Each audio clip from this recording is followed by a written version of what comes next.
ನಿಜವಾಗಿ ಸರ್ ನಾನು ಹ್ಯಾಪಿನೆಸ್ ಆಗಿ ಬಂದಿನಿ ಇವತ್ತು ಸಭೆಗೆ. ಹಲ್ಲೆಲೂಯಾ. ಬಹಳ ಸಂತೋಷ. 2025 ಉತ್ತಮವಾದ ವರ್ಷ ಎಂಬುದಾಗಿ ವಿಶ್ವಾಸ ಇದೆ. ಹಲ್ಲೆಲೂಯಾ. ಕೆಲವು ಸಾರಿ ಏನಾಗ್ತಂದ್ರೆ ಒಂದೊಂದು ಸಂಡೆ ನೋಡುವಾಗ ಸಂತೋಷ ನೋಡಿದ್ರೆ ಕೈ ಹತ್ತಿರಂದ್ರೆ ಸ್ವಲ್ಪ ಇಲ್ಲಿ ಬರ್ತದ, ಯಾರ್ದೋ ಒಬ್ಬರು ಅಲ್ಲಿ ಬರ್ತದ. ಹಲ್ಲೆಲೂಯಾ.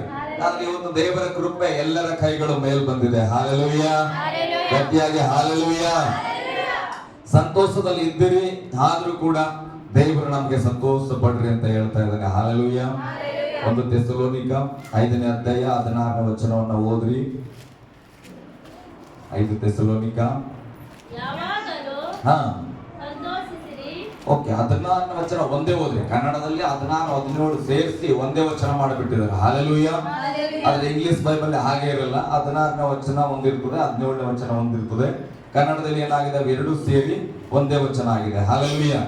ಬರೀ 16 ಓದೋದಾದ್ರೆ ಯಾವಾಗಲೂ ಸಂತೋಷ ಪಡಿರಿ. ಹಲ್ಲೆಲೂಯಾ. ಹೇಳ್ರಿ ಮತ್ತೊಂದು ಸಾರಿ ಕೈಯನ್ನು ಗಟ್ಟಿಯಾಗಿಡ್ತೇಳ್ರಿ. ಯಾವಾಗಲೂ ಸಂತೋಷ ಪಡಿರಿ. ಇಂಗ್ಲಿಷ್ ಬೈಬಲ್ ಇದ್ರೆ ಯಾರಾದ್ರೂ ಓದ್ರಿ ಅದನ್ನ. ಸ್ವಲ್ಪ ಇಂಗ್ಲಿಷ್ ಅಲ್ಲಿ ಓದಕ್ ಚೆನ್ನಾಗಿರ್ತದೆ. ಓದ್ರಿ, ಇಂಗ್ಲಿಷ್ ಅಲ್ಲಿ ಓದ್ರಿ.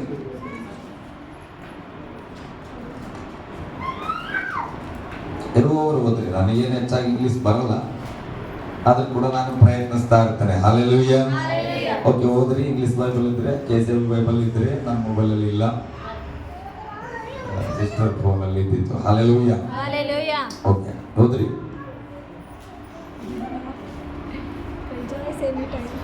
ಏನಪ್ಪ? Rejoice any time. Hallelujah. Bible ಅಲ್ಲಿ ಹಂಗೆ ಅದ. ಒಂದೊಂದು ತರ್ಜಮೆಯಲ್ಲಿ ಒಂದೊಂದು ತರ ಇದೆ. ಆ ವಾಕ್ಯವನ್ನ ನಾನು ಬಹಳ ಸಂತೋಷದಿಂದ ರಿಸೀವ್ ಮಾಡಿಕೊಂಡಿದ್ದೇನೆ. ಹಲ್ಲೆಲೂಯಾ. ವಾಕ್ಯ ಹೇಳ್ತದೆ, ಯಾವಾಗಲೂ ಸಂತೋಷಿಸಿರಿ. ಹಲ್ಲೆಲೂಯಾ. ಯಾವಾಗಲೂ ಹೇಳ್ರಿ ಗಟ್ಟಿಗಳು. ಯಾವಾಗಲೂ ಸಂತೋಷಿಸಿರಿ. ಈ ಯಾವಾಗಲೂ ಅನ್ನೋ ಪದದ ಅರ್ಥ ನಿಮಗೆ ಗೊತ್ತಾ? ಯಾವಾಗಲೂ ಅಂದ್ರೆ ಏನು? ಆಲ್ವೇಸ್. ಹಲ್ಲೆಲೂಯಾ. ಇಂಗ್ಲಿಷ್ ಅಲ್ಲಿ ಏನಂತ ಬರ್ತದೆ? ಇಂಗ್ಲಿಷ್ ಅಲ್ಲಿ ಸರಿಯಾಗಿ ಓದಿದ್ರೆ ರಿಜಾಯ್ಸ್ ಆಲ್ವೇಸ್. ಹಲ್ಲೆಲೂಯಾ.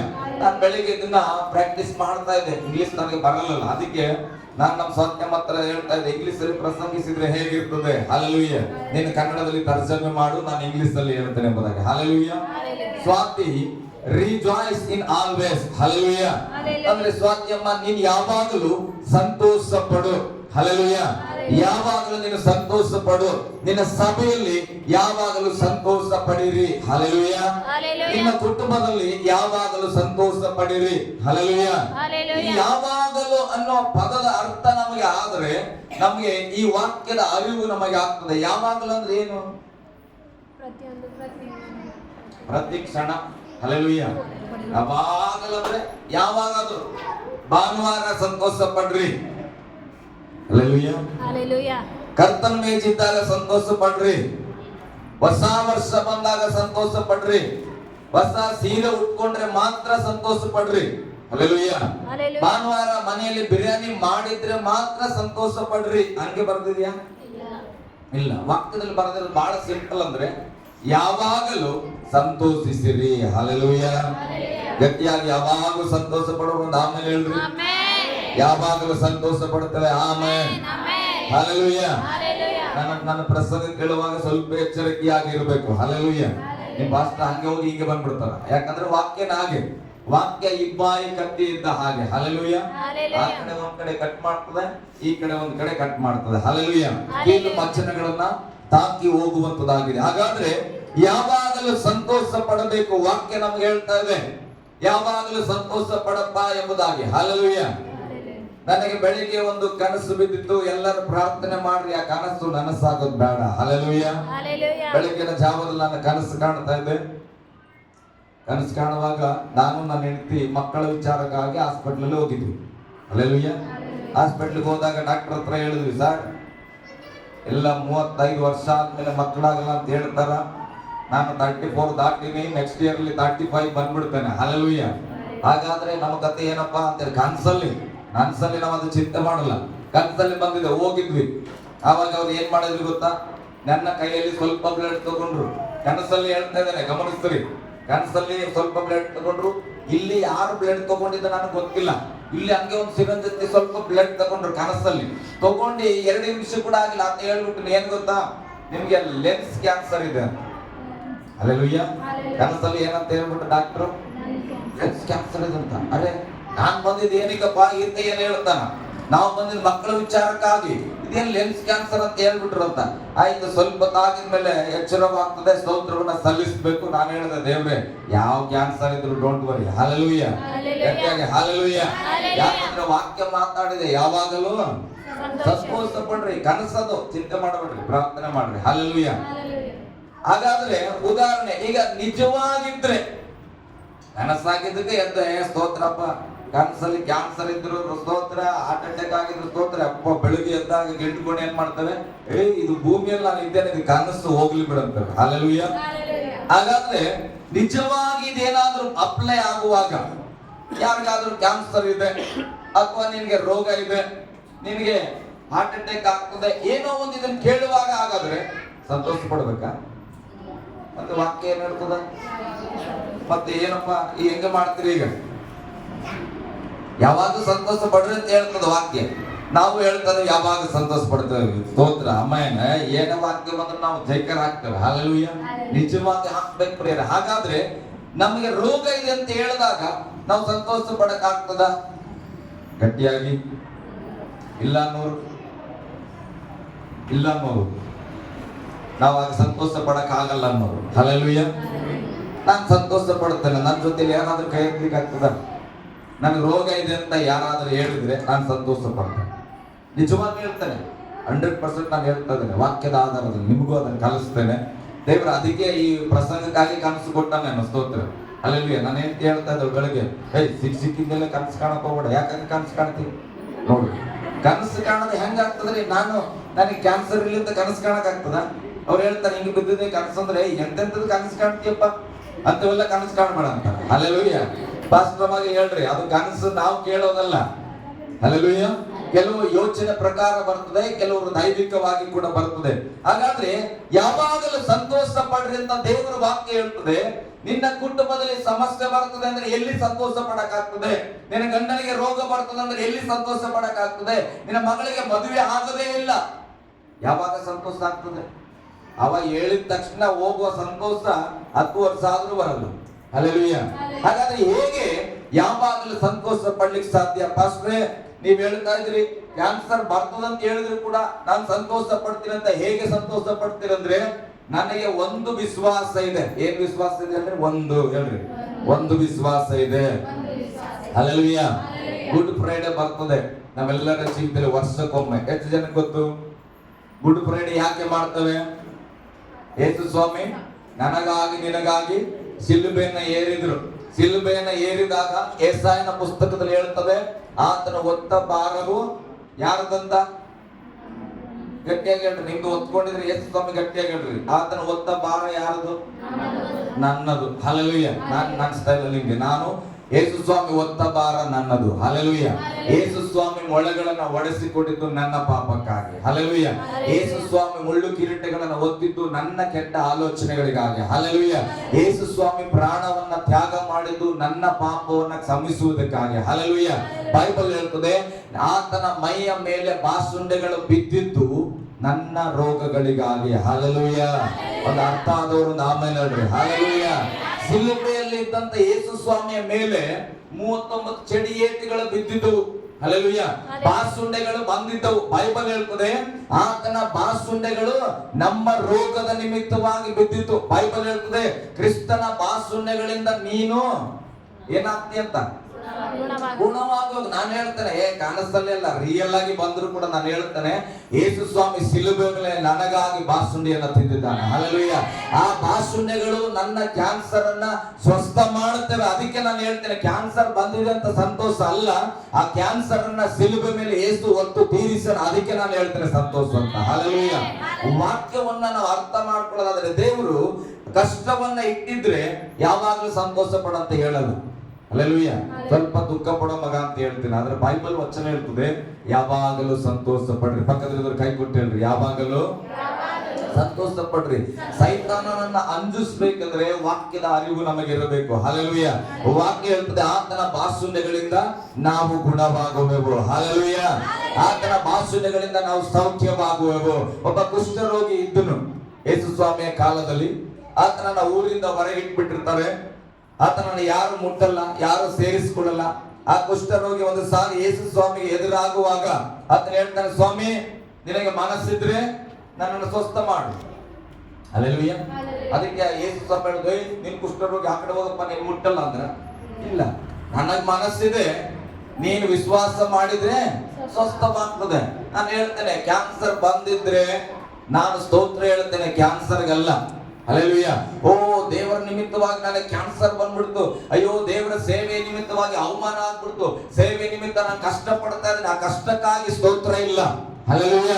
ವಾಕ್ಯ ಹೇಳ್ತಾರೆ, ಪೌಲನು ಹೇಳ್ತಾನೆ, ನಾನು ಇವತ್ತು ಏನಾದ್ರೂ ಕಷ್ಟ ಪಡುತ್ತಾ ಇದ್ದರೆ, ಸುವಾರ್ತೆಯನ್ನ ಸಾರುತ್ತಾ ಇದ್ದರೆ, ನೋವನ್ನ ಅನುಭವಿಸುತ್ತಾ ಇದ್ದರೆ, ನಾನು ನೋವನ್ನ ಅನುಭವಿಸುತ್ತಾ ಇಲ್ಲ, ನನ್ನ ಒಳಗೆ ಇರತಕ್ಕಂತ ಯೇಸು ಆ ನೋವನ್ನ ಅನುಭವಿಸುತ್ತಾ ಇದ್ದಾನೆ ಎಂಬುದಾಗಿ ನಾನು ಹೇಳ್ತೇನೆ. ಅದಕ್ಕೆ ನಿವಾಸ ಸ್ಥಾನ ಮೊದಲೇ ಕೇಳಿದ್ರೆ, ಯೇಸು ಎಲ್ಲಿ ಇರ್ತಾರ?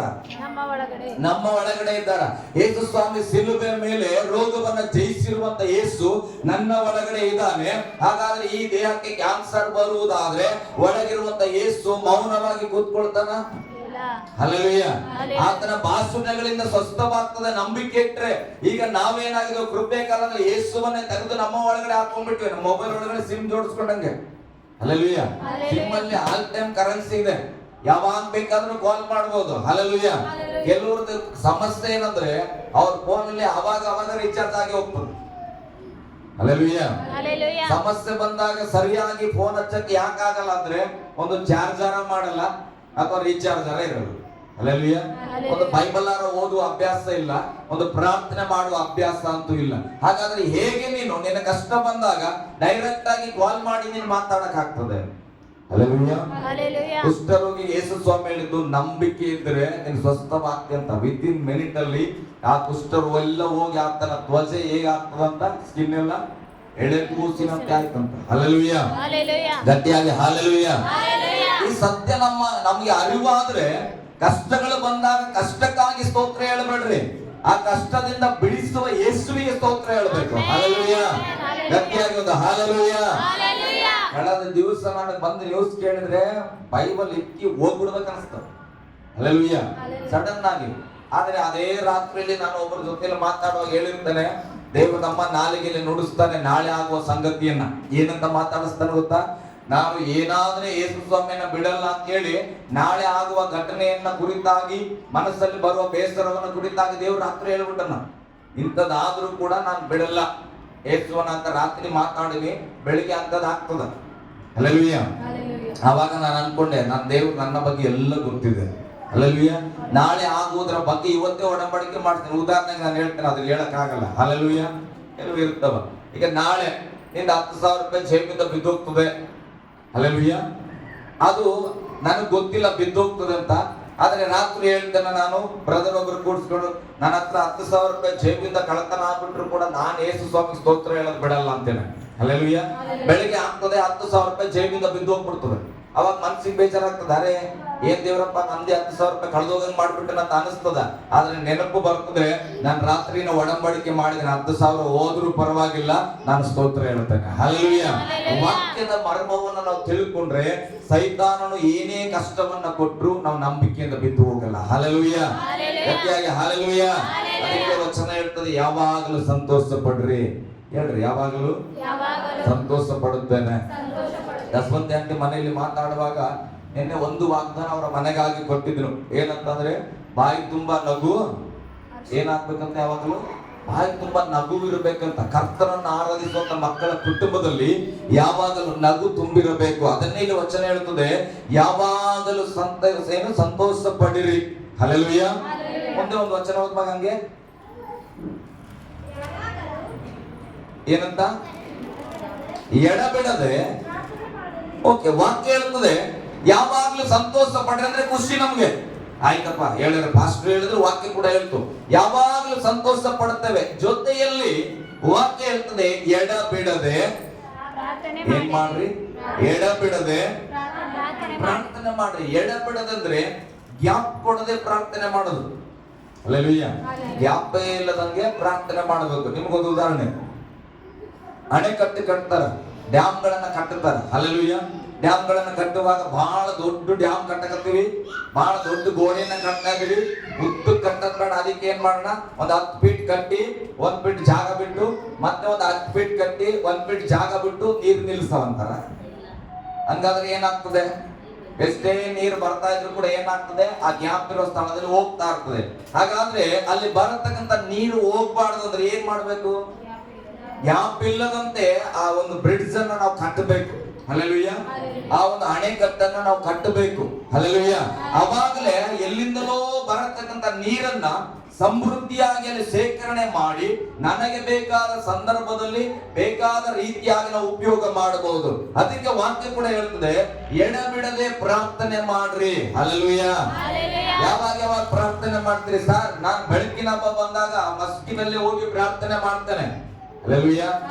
ಮೊನ್ನೆ ಕಂಕಣದಲ್ಲಿ ಹೇಳ್ತಾ ಇದ್ರು ಒಬ್ರು ಸಿಸ್ಟರ್, ಕ್ರಿಸ್ಮಸ್ ಹಬ್ಬಕ್ಕಿಂತ ಬೆಳಕಿನ ಹಬ್ಬ ಬಹಳ ಚಂದ್ರಿ ಅಂತ. ಯಾಕೆ ಸಿಸ್ಟರ್ ಹಂಗಂತೀರ ಅಂತ ಕೇಳಿದೆ ನಾನು. ಅವ್ರು ಹೇಳಿದ್ರು, ಇಲ್ಲ ಸರ್, ಕ್ರಿಸ್ಮಸ್ಗೆ ಹಬ್ಬಕ್ಕೆ ಯಾರು ಬರಲೋಗ ಚರ್ಚಿ ಖಾಲಿ ಇರ್ತದ. ಆದ್ರೆ ಬೆಳಕಿನ ಹಬ್ಬದಲ್ಲಿ ಹಂಗಾಗಲ್ಲ. ಮಸ್ಕಿನಾಗ ಎಲ್ಲರೂ ಬರ್ತಾರೆ ನೋಡ್ರಿ, ಹೊಸ ಹೊಸ ಬಟ್ಟೆ ಹಾಕೊಂಡು. ಅದಕ್ಕೆ ನನಗೆ ಬೆಳಕಿನ ಹಬ್ಬ ಇಷ್ಟ. ಹಲ್ಲೆಲೂಯಾ.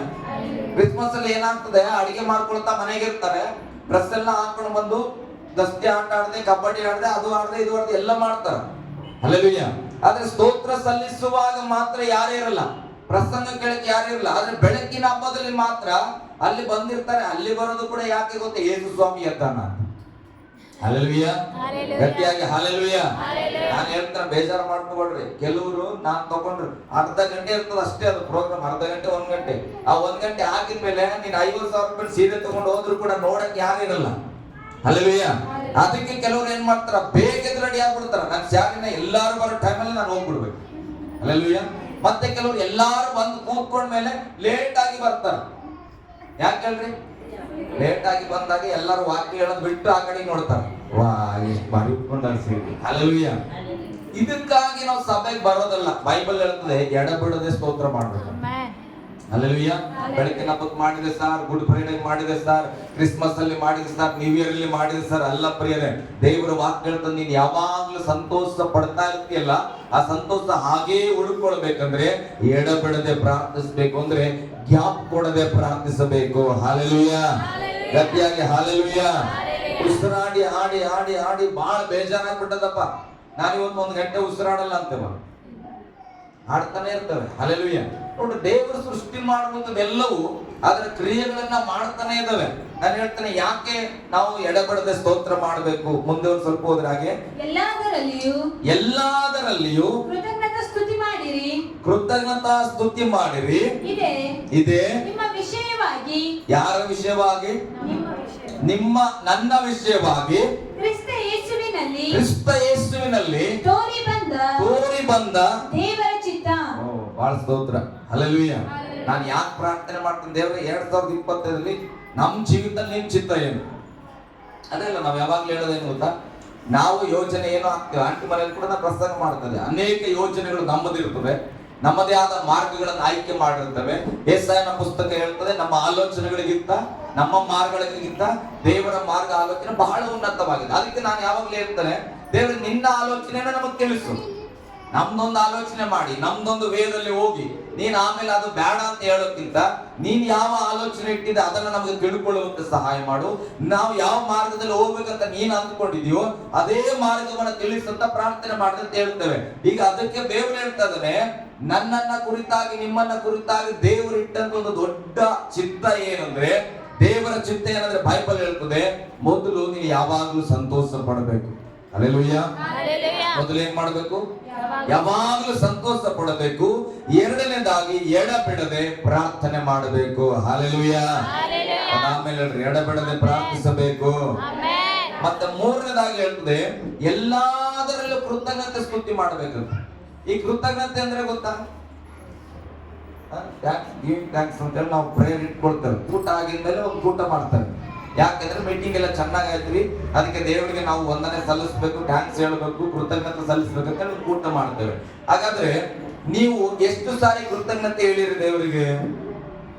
ಹಲ್ಲೆಲೂಯಾ. ಯಾವಾಗ ಯಾವಾಗ ಹೇಳಿ ಅಂದ್ರೆ, ಮದುವೆ ಆದಾಗ ವರದಕ್ಷಿಣೆ ಹೆಂಡತಿ ಮನೆಯಿಂದ ಹೆಚ್ಚಾಗಿ ಬಂತು, ದೇವರೇ ಸ್ತೋತ್ರಪ್ಪ, ನನ್ನ ಹತ್ರ ಏನು ಇದ್ದಿಲ್ಲ, ಎಲ್ಲ ಹೆಂಡತಿ ಮನೆಯವರೇ ಕೊಟ್ಟರು, ಸ್ತೋತ್ರ, ಹಲ್ಲೆಲೂಯಾ. ಬಹಳ ಕೃತಜ್ಞತೆ ಸ್ವಾಮಿ, ಅದೇ ಹಣದಲ್ಲಿ ನಾನು ಬಿಸಿನೆಸ್ ಮಾಡಿ ದೊಡ್ಡ ವ್ಯಕ್ತಿ ಆಗ್ತೇನೆ. ಆಮೇಲೆ ಹೇಳ್ಬೇಡ್ರಿ, ಹಲ್ಲೆಲೂಯಾ. ನಮ್ಗೆ ಇದು ಬೇಡ, ಹಲ್ಲೆಲೂಯಾ. ದೇವರು ನಮಗೆ 2 ಕೈ ಕೊಟ್ಟನ, ಹಲ್ಲೆಲೂಯಾ.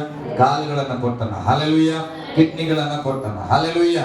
ಹೃದಯವನ್ನ ಚೆನ್ನಾಗಿ ಕೊಟ್ಟನ, ಕಣ್ಣು ಕೊಟ್ಟನ, ಮೂಗು ಕೊಟ್ಟನ. ನಾನು ಹೇಳ್ತೇನೆ, ಕೃತಜ್ಞತೆ ಯಾಕೆ ಹೇಳ್ಬೇಕಂದ್ರೆ, ನಾವ್ ಹೇಳ್ತೇವೆ ಏನೋ ಅದ್ಭುತ ಆದ್ಮೇಲೆ ಕೃತಜ್ಞತೆ ಹೇಳ್ಬೇಕು ಅಲ್ಲ, ಮನೆ ಕಟ್ಟಿದ ಮೇಲೆ ಕೃತಜ್ಞತೆ ಹೇಳ್ಬೇಕು, ಮಗು ಹುಟ್ಟಿದ ಮೇಲೆ ಕೃತಜ್ಞತೆ ಹೇಳ್ಬೇಕು. ನಾನು ಹೇಳ್ತೇನೆ, ದೇವ್ರೆ 2 ಕಿಡ್ನಿ ಚೆನ್ನಾಗಿ ಕೆಲಸ ಮಾಡ್ತಿದ್ವಪ್ಪ, ನಿನಗೆ ಸ್ತೋತ್ರ, ಹಲ್ಲೆಲೂಯಾ. ಯಾವ ತರ ಹೇಳಿರ? ಅದಕ್ಕೆ ದೇವ್ರು ಬೆಳಗ್ಗೆ ಮಾತಾಡ್ತಾನೆ, ನನಗೆ ಸ್ವಲ್ಪ ಅರ್ಥ ಆಗಿಲ್ಲ, ಏನ್ ಲೆನ್ಸ್ ಕ್ಯಾನ್ಸರ್ ಅಂದ್ರೆ ಏನಪ್ಪಾ ಅಂತ ಹೇಳಿ, ಲೆನ್ಸ್ ಅಂದ್ರೆ ಏನು ಅಂತ ಸರಿಯಾಗಿ ಬರ್ತಾ ಇಲ್ಲ. ಏನ್ರಿ ಲಂಗ್ಸ್? Okay, hallelujah. ಇಂಗ್ಲಿಷ್ ಸ್ವಲ್ಪ ನಮಗೆ ಗೊತ್ತಿಲ್ಲ. ಲಂಗ್ಸ್ ಅಂದ್ರೆ ಏನು? ಸ್ತೋತ್ರ. ನನ್ನ ಹೆಂಡತಿ ನಾನು ತಪ್ಪಾಗಿ ಹೇಳ್ಬಿಟ್ಟಿನಿ ಬೆಳಗ್ಗೆ, ಏನಂತ ಹೇಳಿನಿ? ಕಿಡ್ನಿ ಅಂತ ಹೇಳ್ಬಿಟ್ಟಿನಿ, ಹಲ್ಲೆಲೂಯಾ. ಅಂದ್ರೆ ಏನಂತ ಕೂಡ ಗೊತ್ತಿಲ್ಲ ನಮ್ಗೆ.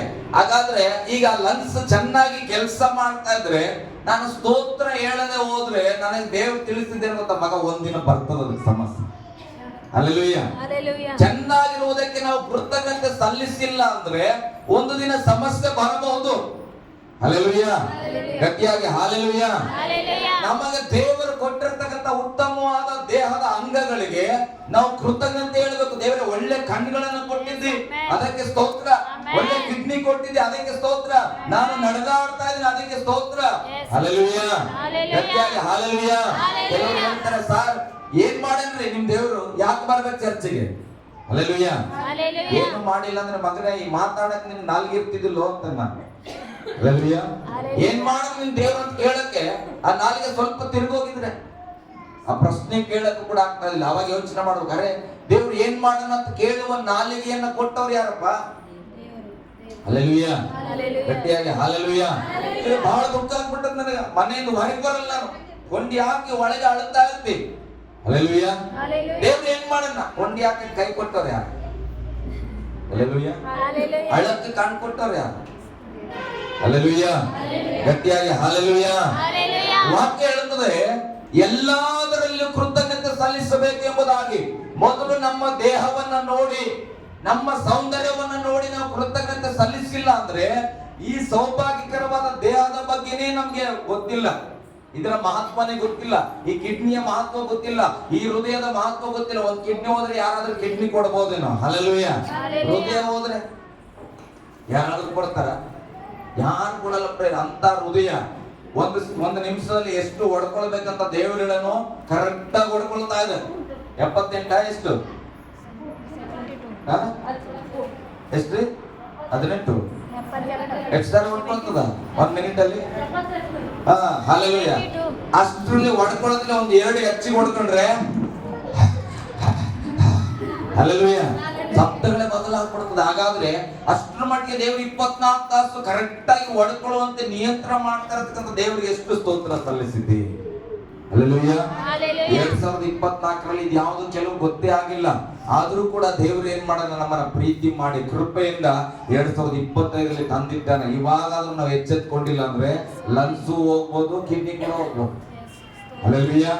ಗಟ್ಟಿಯಾಗಿ ಹಲ್ಲೆಲೂಯಾ. ನಾನು ಹೇಳ್ತೇನೆ, ಸ್ತೋತ್ರ ಮಾಡಿಲ್ಲ ಅಂತ ನನ್ನ ದೇವರು ರೋಗ ಕೊಡಲ್ಲ. ಹಲ್ಲೆಲೂಯಾ.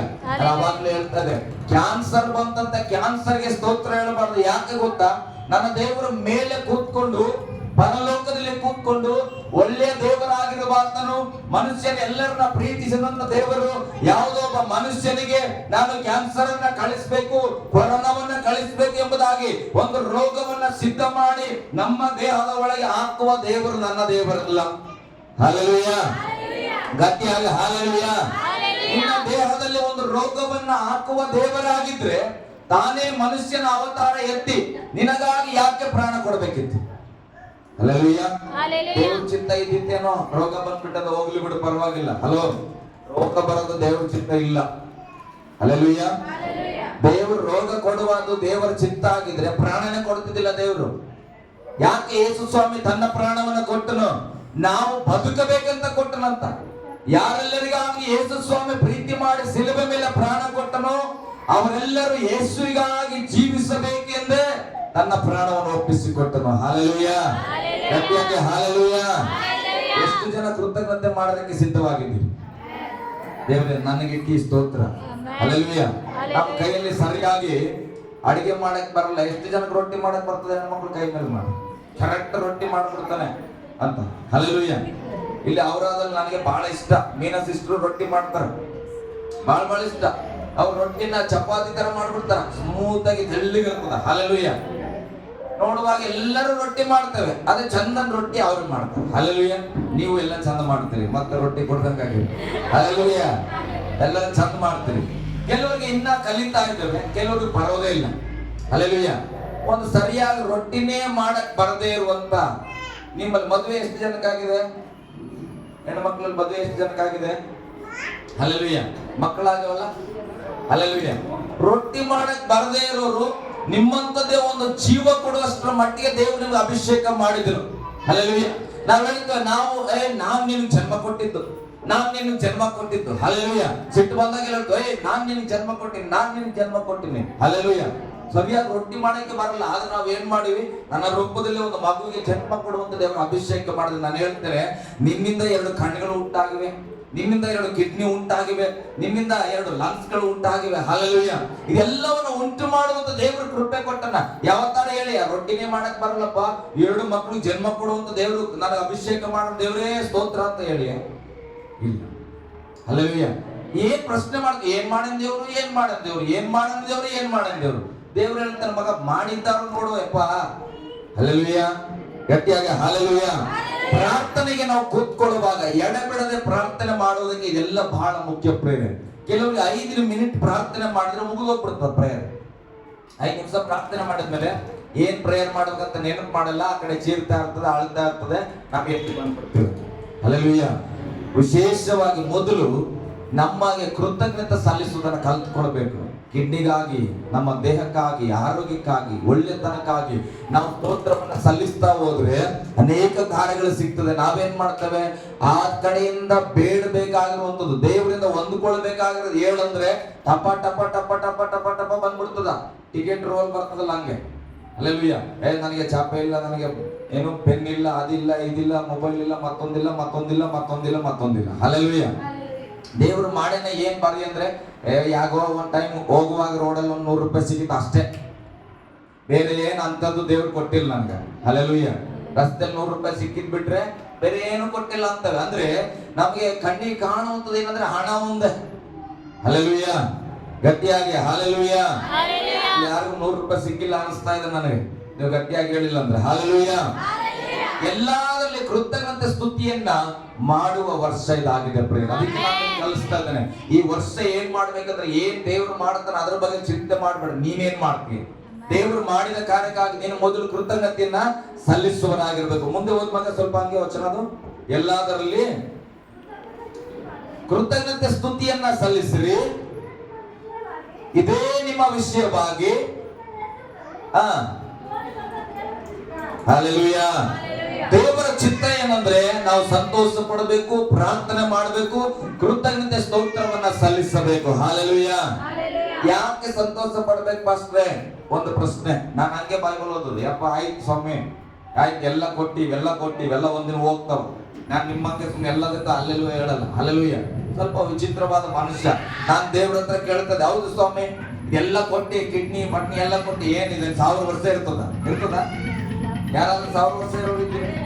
ಒಂದ್ ಕಾಲ ಬರ್ತದೆ, ನಾವೆಲ್ಲ ಇದೆಲ್ಲ ಬಿಟ್ಟು ಏನ್ ಮಾಡ್ತೇವೆ? ಹೋಗ್ಬಿಡ್ತೇವೆ. ಹಾಗಾದ್ರೆ ಮತ್ತೆ ಯಾಕೆ ಸಂತೋಷ ಪಡಂತ ಕೇಳುವಾಗ ಇನ್ನೊಂದು ವಚನ ದೇವರು ಕೊಟ್ಟನು. ಓದೋಣ. ಲೂಕನ ಬರೆದ ಸುವಾರ್ತೆ 10ನೇ ಅಧ್ಯಾಯ 20ನೇ ವಚನ ಓದ್ರಿ.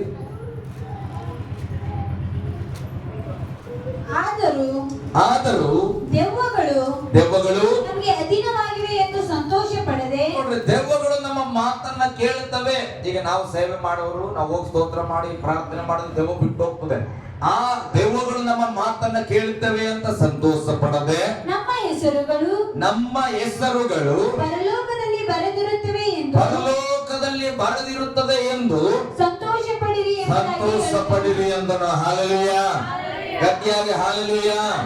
ಇಲ್ಲಿ ವಾಕ್ಯ ಹೇಳ್ತದೆ, ದೆವ್ವಗಳು ನನ್ನ ಮಾತು ಕೇಳ್ತವೆ. ಸರ್, ನಾನು ಹಾಕಿದ ಗೆರೆ ನನ್ನ ಮಕ್ಕಳೆಲ್ಲ ದಾಟದೇ ಇಲ್ಲ. ಹಾಲೆಲೂಯ. ನಮ್ಮ ಎಲ್ಲ ಮಕ್ಕಳು ನನ್ನ ಮಾತು ಕೇಳ್ತವೆ. ನಮ್ಮ ಗಲ್ಲಿಯವರೆಲ್ಲ ನನ್ನ ಮಾತು ಕೇಳ್ತಾರ. ಹಾಲೆಲೂಯ. ಇದಕ್ಕೆ ಸಂತೋಷ ಪಡಬೇಡ. ಮಕ್ಕಳಿದ್ರು ಕೈ ಕೊಟ್ಟರು, ಇದಕ್ಕೆ ಬಹಳ ಸಂತೋಷ ಪಡಬೇಡ. ಹಾಲೆಲೂಯ. ಇವತ್ತು ಕೇಳ್ತೇವೆ ಇಲ್ಲಿ, ಆ ಕಡೆ ಹೋಗಿ ಅವನ ಮಾತು ಯಾರು ಕೇಳ್ತೋಗ ಸುಮ್ಮನೆ ಅಂತೇವೆ. ಹಾಲೆಲೂಯ. ಇಂಥದ್ದು ಅನುಭವಕ್ಕೆ ಬಂದಿರ್ತದೆ ಕೆಲವು ಟೈಮ್. ನಮ್ಮ ಮುಂದೆ ಆಯ್ತು ಸರ್, ಆಯ್ತು ಸರ್, ಬರ್ತೀನಿ ಸರ್, 10 ಗಂಟೆ ಬಂದ್ಬಿಡ್ಬೇಕು ಮಗ, ಆಯ್ತು ಸರ್, ಕರೆಕ್ಟ್ ಬಂದ್ಬಿಡ್ತಾನೆ ನೆಕ್ಸ್ಟ್ ವಾರ. ಹಾಲೆಲೂಯ. ಹಂಗೆ ಪಾಸ್ಟ್ ಹೇಳ್ತಾ ಇರ್ತಾರೆ. ಯಾಕೆಲ್ಲ ಸುಮ್ಮನೆ ಅನ್ನವ ಹೋದ್ರೆ ಆಯ್ತು. ಹಾಲೆಲೂಯ. ಯಾಕಾರ ಸಿಕ್ಕಿದ್ರೆ ಯಾಕಪ್ಪ 10 ಗಂಟೆಗೆ ಬರ್ತದೆ, ಯಾಕೆ ಸರ್ ಬರ್ಬೇಕಂತ ರೆಡಿ ಆಗಿದೆ ಸರ್, ಆದ್ರೆ ಏನಾಗ್ಬಿಡ್ತು, ಅರ್ಜೆಂಟ್ ಒಂದು ಫೋನ್ ಬಂದ್ಬಿಡ್ತು. ಹಾಲೆಲೂಯ. ಇಂಥದೆಲ್ಲ ಆಗ್ತದೆ. ಅದಕ್ಕೆ ವಾಕ್ಯ ಹೇಳ್ತದೆ, ದೆವ್ವಗಳು ನಮ್ಮ ಮಾತು ಕೇಳ್ತಾವ ಅಂತ ಹೇಳಿ ಏನ್ ಮಾಡ್ಬಾರ್ದು, ಸಂತೋಷ ಮಾಡ್ಬಾರ್ದು. ನಾನು ಹೇಳ್ತಾನೆ, ಹೇಳಿ ಹೌದು ಅಂತ ಹೇಳಿ ಮಾಡದೇ ಇರುವವರ ಭ್ರಾಂತಿ ಎಲ್ಲ ಇದೆ, ಬೇಜಾರು ಮಾಡ್ಕೋಬಾರ್ದು. ಹಾಲೆಲೂಯ. ದೆವ್ವಗಳೆಲ್ಲ ನಮ್ಮ ಮಾತು ಕೇಳ್ತಾವ ಅಂತ ಏನ್ ಮಾಡ್ಬಾರ್ದು ಅಂತ ಸಂತೋಷ ಪಡದೆ. ಮತ್ತೆ ಯಾಕೆ ಸಂತೋಷ ಪಡಬೇಕು? ನಮ್ಮ ಹೆಸರುಗಳು ಪರಲೋಕದಲ್ಲಿ, ನನ್ನ ಹೆಸರು ನನ್ನ ಹೆಸರು ಪರಲೋಕದಲ್ಲಿ ಬರೆದಿರ್ತದೆ ಅಂತ ನಾನು ಸಂತೋಷ ಪಡುತ್ತೇನೆ. ಹಾಲೆಲೂಯ. ಯೇಸು ಸ್ವಾಮಿ ಕಲಿಸ್ಕೊಟ್ಟಿದ್ದಾನೆ, ನಾನು ಮನೆ ಕಟ್ಟಿನಿ, ಅದಕ್ಕೆ ಸಂತೋಷ ಪಡಬೇಡ. ನನ್ನ ಮಕ್ಕಳೆಲ್ಲ ಮಾತು ಕೇಳ್ತಾವ, ಸ್ತೋತ್ರಪ್ಪ, ಅದೇ ಎಲ್ಲ ದೊಡ್ಡ ವಿಚಾರ. ಆದ್ರೆ ನಿನ್ನ ಹೆಸರು ಪರಲೋಕದಲ್ಲಿ ಬರೆಯಲ್ಪಟ್ಟಿದೆ, ಅದಕ್ಕೆ ನೀನು ಸಂತೋಷಿಸಬೇಕು. ಹಾಲೆಲೂಯ. ಯಾವಾಗ್ಲೂ ಯಾಕೆ ಸಂತೋಷ ಪಡಬೇಕು ಅಂತ, ನಾವು ಕ್ರಿಸ್ತನಲ್ಲಿ ಇರುವವರ ಹೆಸರು ಪರಲೋಕದಲ್ಲಿ ಬರೆಯಲ್ಪಟ್ಟಿದೆ. ಹಾಲೆಲೂಯ. ಗಟ್ಟಿಯಾಗಿ ಹಾಲೆಲೂಯ. ಈ ಸಭೆ ಕಟ್ಟುವಾಗ ಬಹಳಷ್ಟು ಜನ ಸಹಾಯ ಮಾಡಿದ್ರಿ. ಈ ಸಭೆಗಳನ್ನ ಕಟ್ಟುವಾಗ ಅವಾಗ ಎಲ್ಲರ ಹೆಸರು ನಮ್ಮ ಡೈರಿಯಲ್ಲಿ ಬರೆಯಲ್ಪಟ್ಟಿದೆ. ಯಾರ್ಯಾರು ಏನೇನು ಹಣವನ್ನ ಕೊಟ್ಟರಿ, ಕೆಲಸ ಮಾಡಿದ್ರೆ ಎಲ್ಲ ಬರೆಯಲ್ಪಟ್ಟಿದೆ. ಒಂದು ಸಾರಿ ನಾನು ತೆಗೆದುಕೊಂಡು ಓದ್ತಾ ಇರ್ತೇನೆ. ಹಾಲೆಲೂಯ. ಗಟ್ಟಿಯಾಗಿ ಹಾಲೆಲೂಯ. ಆವಾಗ ಆ ಸಣ್ಣದಾದ ಒಂದು ಏನೋ ಒಂದು ಕಾಣಿಕೆಯನ್ನು ನೀನು ಕೊಟ್ಟಿರ್ತೀವಿ. ಅವಾಗ ಪಾಸ್ಟರ್ ಆದವರು ಎಲ್ಲ 50,000, 20,000, 15,000 ಕೊಟ್ಟವ್ರ ಹೆಸರು ಬರ್ಕೊಂಡು 5 ರೂಪಾಯಿ ಕೊಟ್ಟವ್ರ ಹೆಸರು ಬರ್ದಿಲ್ಲ ಅಂತ ಇಟ್ಕೊಂಡು, ಹಾಲೆಲೂಯ, ನನ್ನ ಹೆಸರು ಬರ್ತದೇನೋ ಅಂತ ವೆಯ್ಟ್ ಮಾಡ್ತಾ ಇರ್ತಾನೆ. ಅವಾಗ ಎಲ್ಲರ ಹೆಸರು ಹೇಳಿ ನನ್ನ ಹೆಸರು ಹೇಳಲಿಲ್ಲ. ನನ್ನ ಹೆಸರು ಬರ್ತಂತ ಬಹಳ ಸಂತೋಷ ಪಟ್ಟಿದೆ, ನನ್ನ ಹೆಸರು ಬರಲಿಲ್ಲ. ಹಾಲೆಲೂಯ. ದುಃಖ ಆಗ್ತದೆ. ನಾನು ಹೇಳ್ತೇನೆ, ಈ ಪಾಸ್ಟರ್ ಡೈರಿಯಲ್ಲಿ ನಿನ್ನ ಹೆಸರು ಬರ್ದಿಲ್ಲ, ಅದಕ್ಕೆ ದುಃಖ ಪಡಬೇಡ. ಹಾಲೆಲೂಯ. ಆದ್ರೆ ಪರಲೋಕದಲ್ಲಿ ನಿನ್ನ ಹೆಸರು ಬರೆದಿದೆ. ಹಾಲೆಲೂಯ. ಪರಲೋಕದಲ್ಲಿ ನಿನ್ನ ಹೆಸರು ಬರೆದಿದೆ. ಕಾಣಿಕೆ ಕೊಟ್ಟರು ಬರೆದಿದೆ, ಕಾಣಿಕೆ ಕೊಡದೇ ಇದ್ರು ಬರೆದಿದೆ. ನಾನು ಹೇಳ್ತೇನೆ, ಬೈಬಲ್ ಹೇಳ್ತದೆ, ಕ್ರಿಸ್ತನಲ್ಲಿ ಇರುವವರು ರಕ್ಷಣೆಯನ್ನು ಹೊಂದಿರುವವರು. ಹಾಲೆಲೂಯ. ಯಾರ್ಯಾರು ಆತನ ಮೇಲೆ ನಂಬಿಕೆ ಇಡ್ತಾರೋ ಅವರಿಗೆ ದೇವರ ಮಕ್ಕಳಾಗುವ ಅಧಿಕಾರ ಕೊಟ್ಟರು. ನಾನು ಹೇಳ್ತೇನೆ, ಈ ಲೋಕದಲ್ಲಿ ನೀನು ಸಂಪಾದನೆ ಮಾಡ್ತೀಯೋ ಇಲ್ವೋ, ನೀನು ಐಶ್ವರ್ಯವಂತನಾಗ್ತೀಯೋ ಇಲ್ವೋ, ಆದ್ರೆ ನಿಮಗೆ ಸಂತೋಷದ ಸಂಗತಿ ಏನಂದ್ರೆ, ನಿಮ್ಮ ಹೆಸರುಗಳನ್ನ ಪರಲೋಕದಲ್ಲಿ ದೇವರು ಬರೆಯಲ್ಪಟ್ಟಿದ್ದಾನೆ. ಹಾಲೆಲೂಯ. ಪಕ್ಕದಲ್ಲಿದ್ದವರು ಕೈ ಕೊಟ್ಟು ಹೇಳ್ರಿ, ಪರಲೋಕದಲ್ಲಿ ಬರೆಯಲ್ಪಟ್ಟಿದೆ. ಹಾಲೆಲೂಯ. ಓಕೆ, ಆಯ್ತಪ್ಪ, ಬಹಳ ಸಂತೋಷ, ಪರಲೋಕದಲ್ಲಿ ನನ್ನ ಹೆಸರು ಬರೆದಿದೆ. ಆಯ್ತು, ಇಷ್ಟೆಲ್ಲ ಆಯ್ತು, ಬಹಳ ಸಂತೋಷ ಪಟ್ಟೆ, ಬಹಳ ಸ್ತೋತ್ರ ಮಾಡ್ತಾನೆ. ಹಾಲೆಲೂಯ. ಎಲ್ಲರೂ ಹೇಳ್ರಿ, ಸಂತೋಷ ಪಡ್ತೇನೆ, ಹೆಚ್ಚಾಗಿ ಸ್ತೋತ್ರ ಮಾಡ್ತಾನೆ, ಕೃತಜ್ಞತೆ ಸಲ್ಲಿಸುತ್ತೇನೆ, ನನಗೇನ್ ಲಾಭ? ನೀವು ಕೇಳಲ್ ಬಿಡ್ರಿ. ಹಾಲೆಲೂಯ.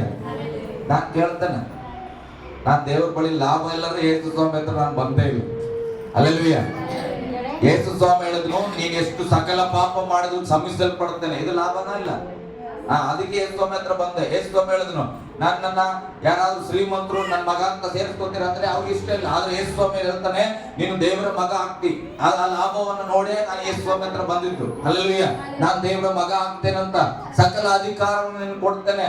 ಒಂದು ಎಲ್ಲಾದ್ರೂ ಒಂದು 4 ಕುರಿ ಮೇಯಿಸ್ತೇನೆ, ಬಿಡ್ರಿ ನಿಮ್ ಕುರಿ ನಮಗ್ ಕೊಡ್ರಿ ಅಂದ್ರೆ ಕೊಡಲ್ಲ. ಹಾಲೆಲೂಯ.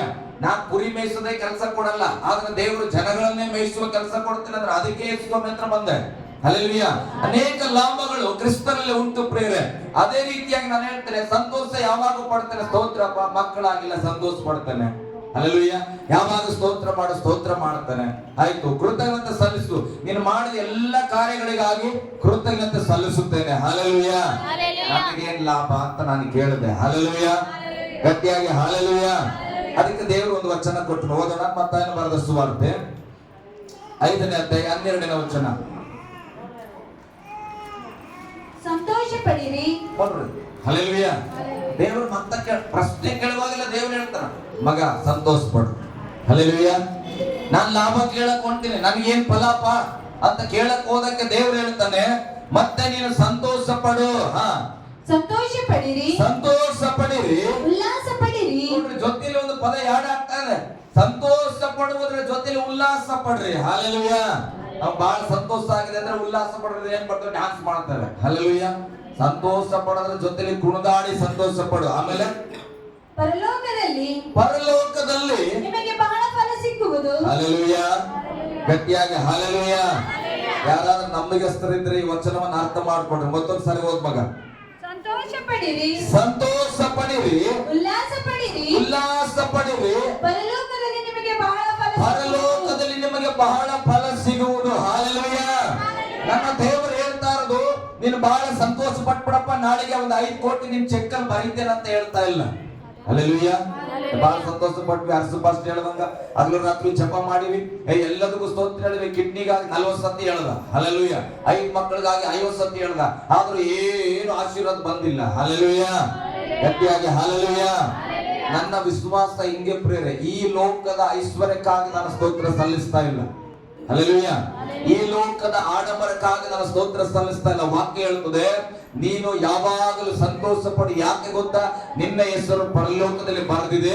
ನೀನು ಮತ್ತೆ ಸಂತೋಷ ಪಡಿ. ಯಾಕಂದ್ರೆ ಅದೇ ಪರಲೋಕದಲ್ಲಿ ನಿನಗೆ ಬಹಳ ಫಲ ಸಿಗುವುದು. ಹಲ್ಲೆಲೂಯ. ಹತ್ತಿರವೇ ಇರು ಯೇಸುವೇ. ಎಷ್ಟು ಜನ ಬರ್ತದೆ ಗೀತೆ? ಎಷ್ಟು ಜನ ಬರೆಯಲ್ಲ ಬರ್ತದಲ್ಲ? ಅದ್ರಲ್ಲಿ ಕೊನೆ ಪ್ಯಾರ ಏನ್ ಬರ್ತದೆ ಹೇಳ್ರಿ ನೋಡು. ಏನ್ ಬರ್ತದ್ರಿ? ಸ್ವರ್ಗದಲ್ಲಿ ಒಂದು ಸ್ಥಳವ ನನಗೆ ಕೊಡು. ಸ್ವರ್ಗದಲ್ಲಿ ಒಂದು ಸ್ಥಳವ ಗಟ್ಟಿಯಾಗಿ ಸ್ವರ್ಗದಲ್ಲಿ ನಾನು ಹೇಳ್ತಾನೆ, ಈ ಪ್ರಪಂಚದಲ್ಲಿ ಒಂದು ಜಾಗ ಕೊಟ್ಟಿಲ್ಲ ಅಂದ್ರೆ ಸ್ತೋತ್ರ. ಹಲ್ಲೆಲೂಯ. ಒಂದು ಸೈಟ್ ಕೊಟ್ಟಿಲ್ಲ ಅಂದ್ರೆ ನಾನು ಚಿಂತೆ ಮಾಡಲ್ಲ. ಆದ್ರೆ ಪರಲೋಕದಲ್ಲಿ ಬಹಳ ಸೈಟ್ಗಳು ನನಗೆ ಬೇಕು. ಹಲ್ಲೆಲೂಯ. ಅದೇ ಹೇಳ್ತದೆ ವಚನ, ಪರಲೋಕದಲ್ಲಿ ನನಗೆ ಏನ್ ಮಾಡ್ಕೊಂತ ಬಹಳ ಫಲ ಸಿಗ್ತದಂತ. ನಾವ್ ಯಾಕ್ರೆ ಗೀತೆಗಳನ್ನ ಆಡುವಾಗ ನಾವು ಅರ್ಥ ಮಾಡ್ಕೊಂಡು ಆಡೋದು, ಯಾಕೆ ಒಂದ್ ಸೈಡ್ ಜಿಪ್ಪುಡ್ತಾನ. ಹಲ್ಲೆಲೂಯ. ಇಲ್ಲಿ ಕಷ್ಟ ಪಡ್ತಾ ಇದೆ, ಒಂದು ಜಾಗ ತಗೊಳಕ್ಕೆ ಬಹಳ ಕಷ್ಟ ಆಗಿದೆ. ಪರಲೋಕದಲ್ಲಿ ಎಷ್ಟದ ಏನೋ ಬೆಲೆ. ಹಲ್ಲೆಲೂಯ. ಅದಕ್ಕೆ ಏನ್ ಮಾಡ್ತಾರೆ, ಸ್ವಾಮಿ ಒಂದೇ ಒಂದು ಜಾಗ ಕೊಟ್ಬಿಡಪ್ಪ ಅಲ್ಲಿ ಸಾಕು.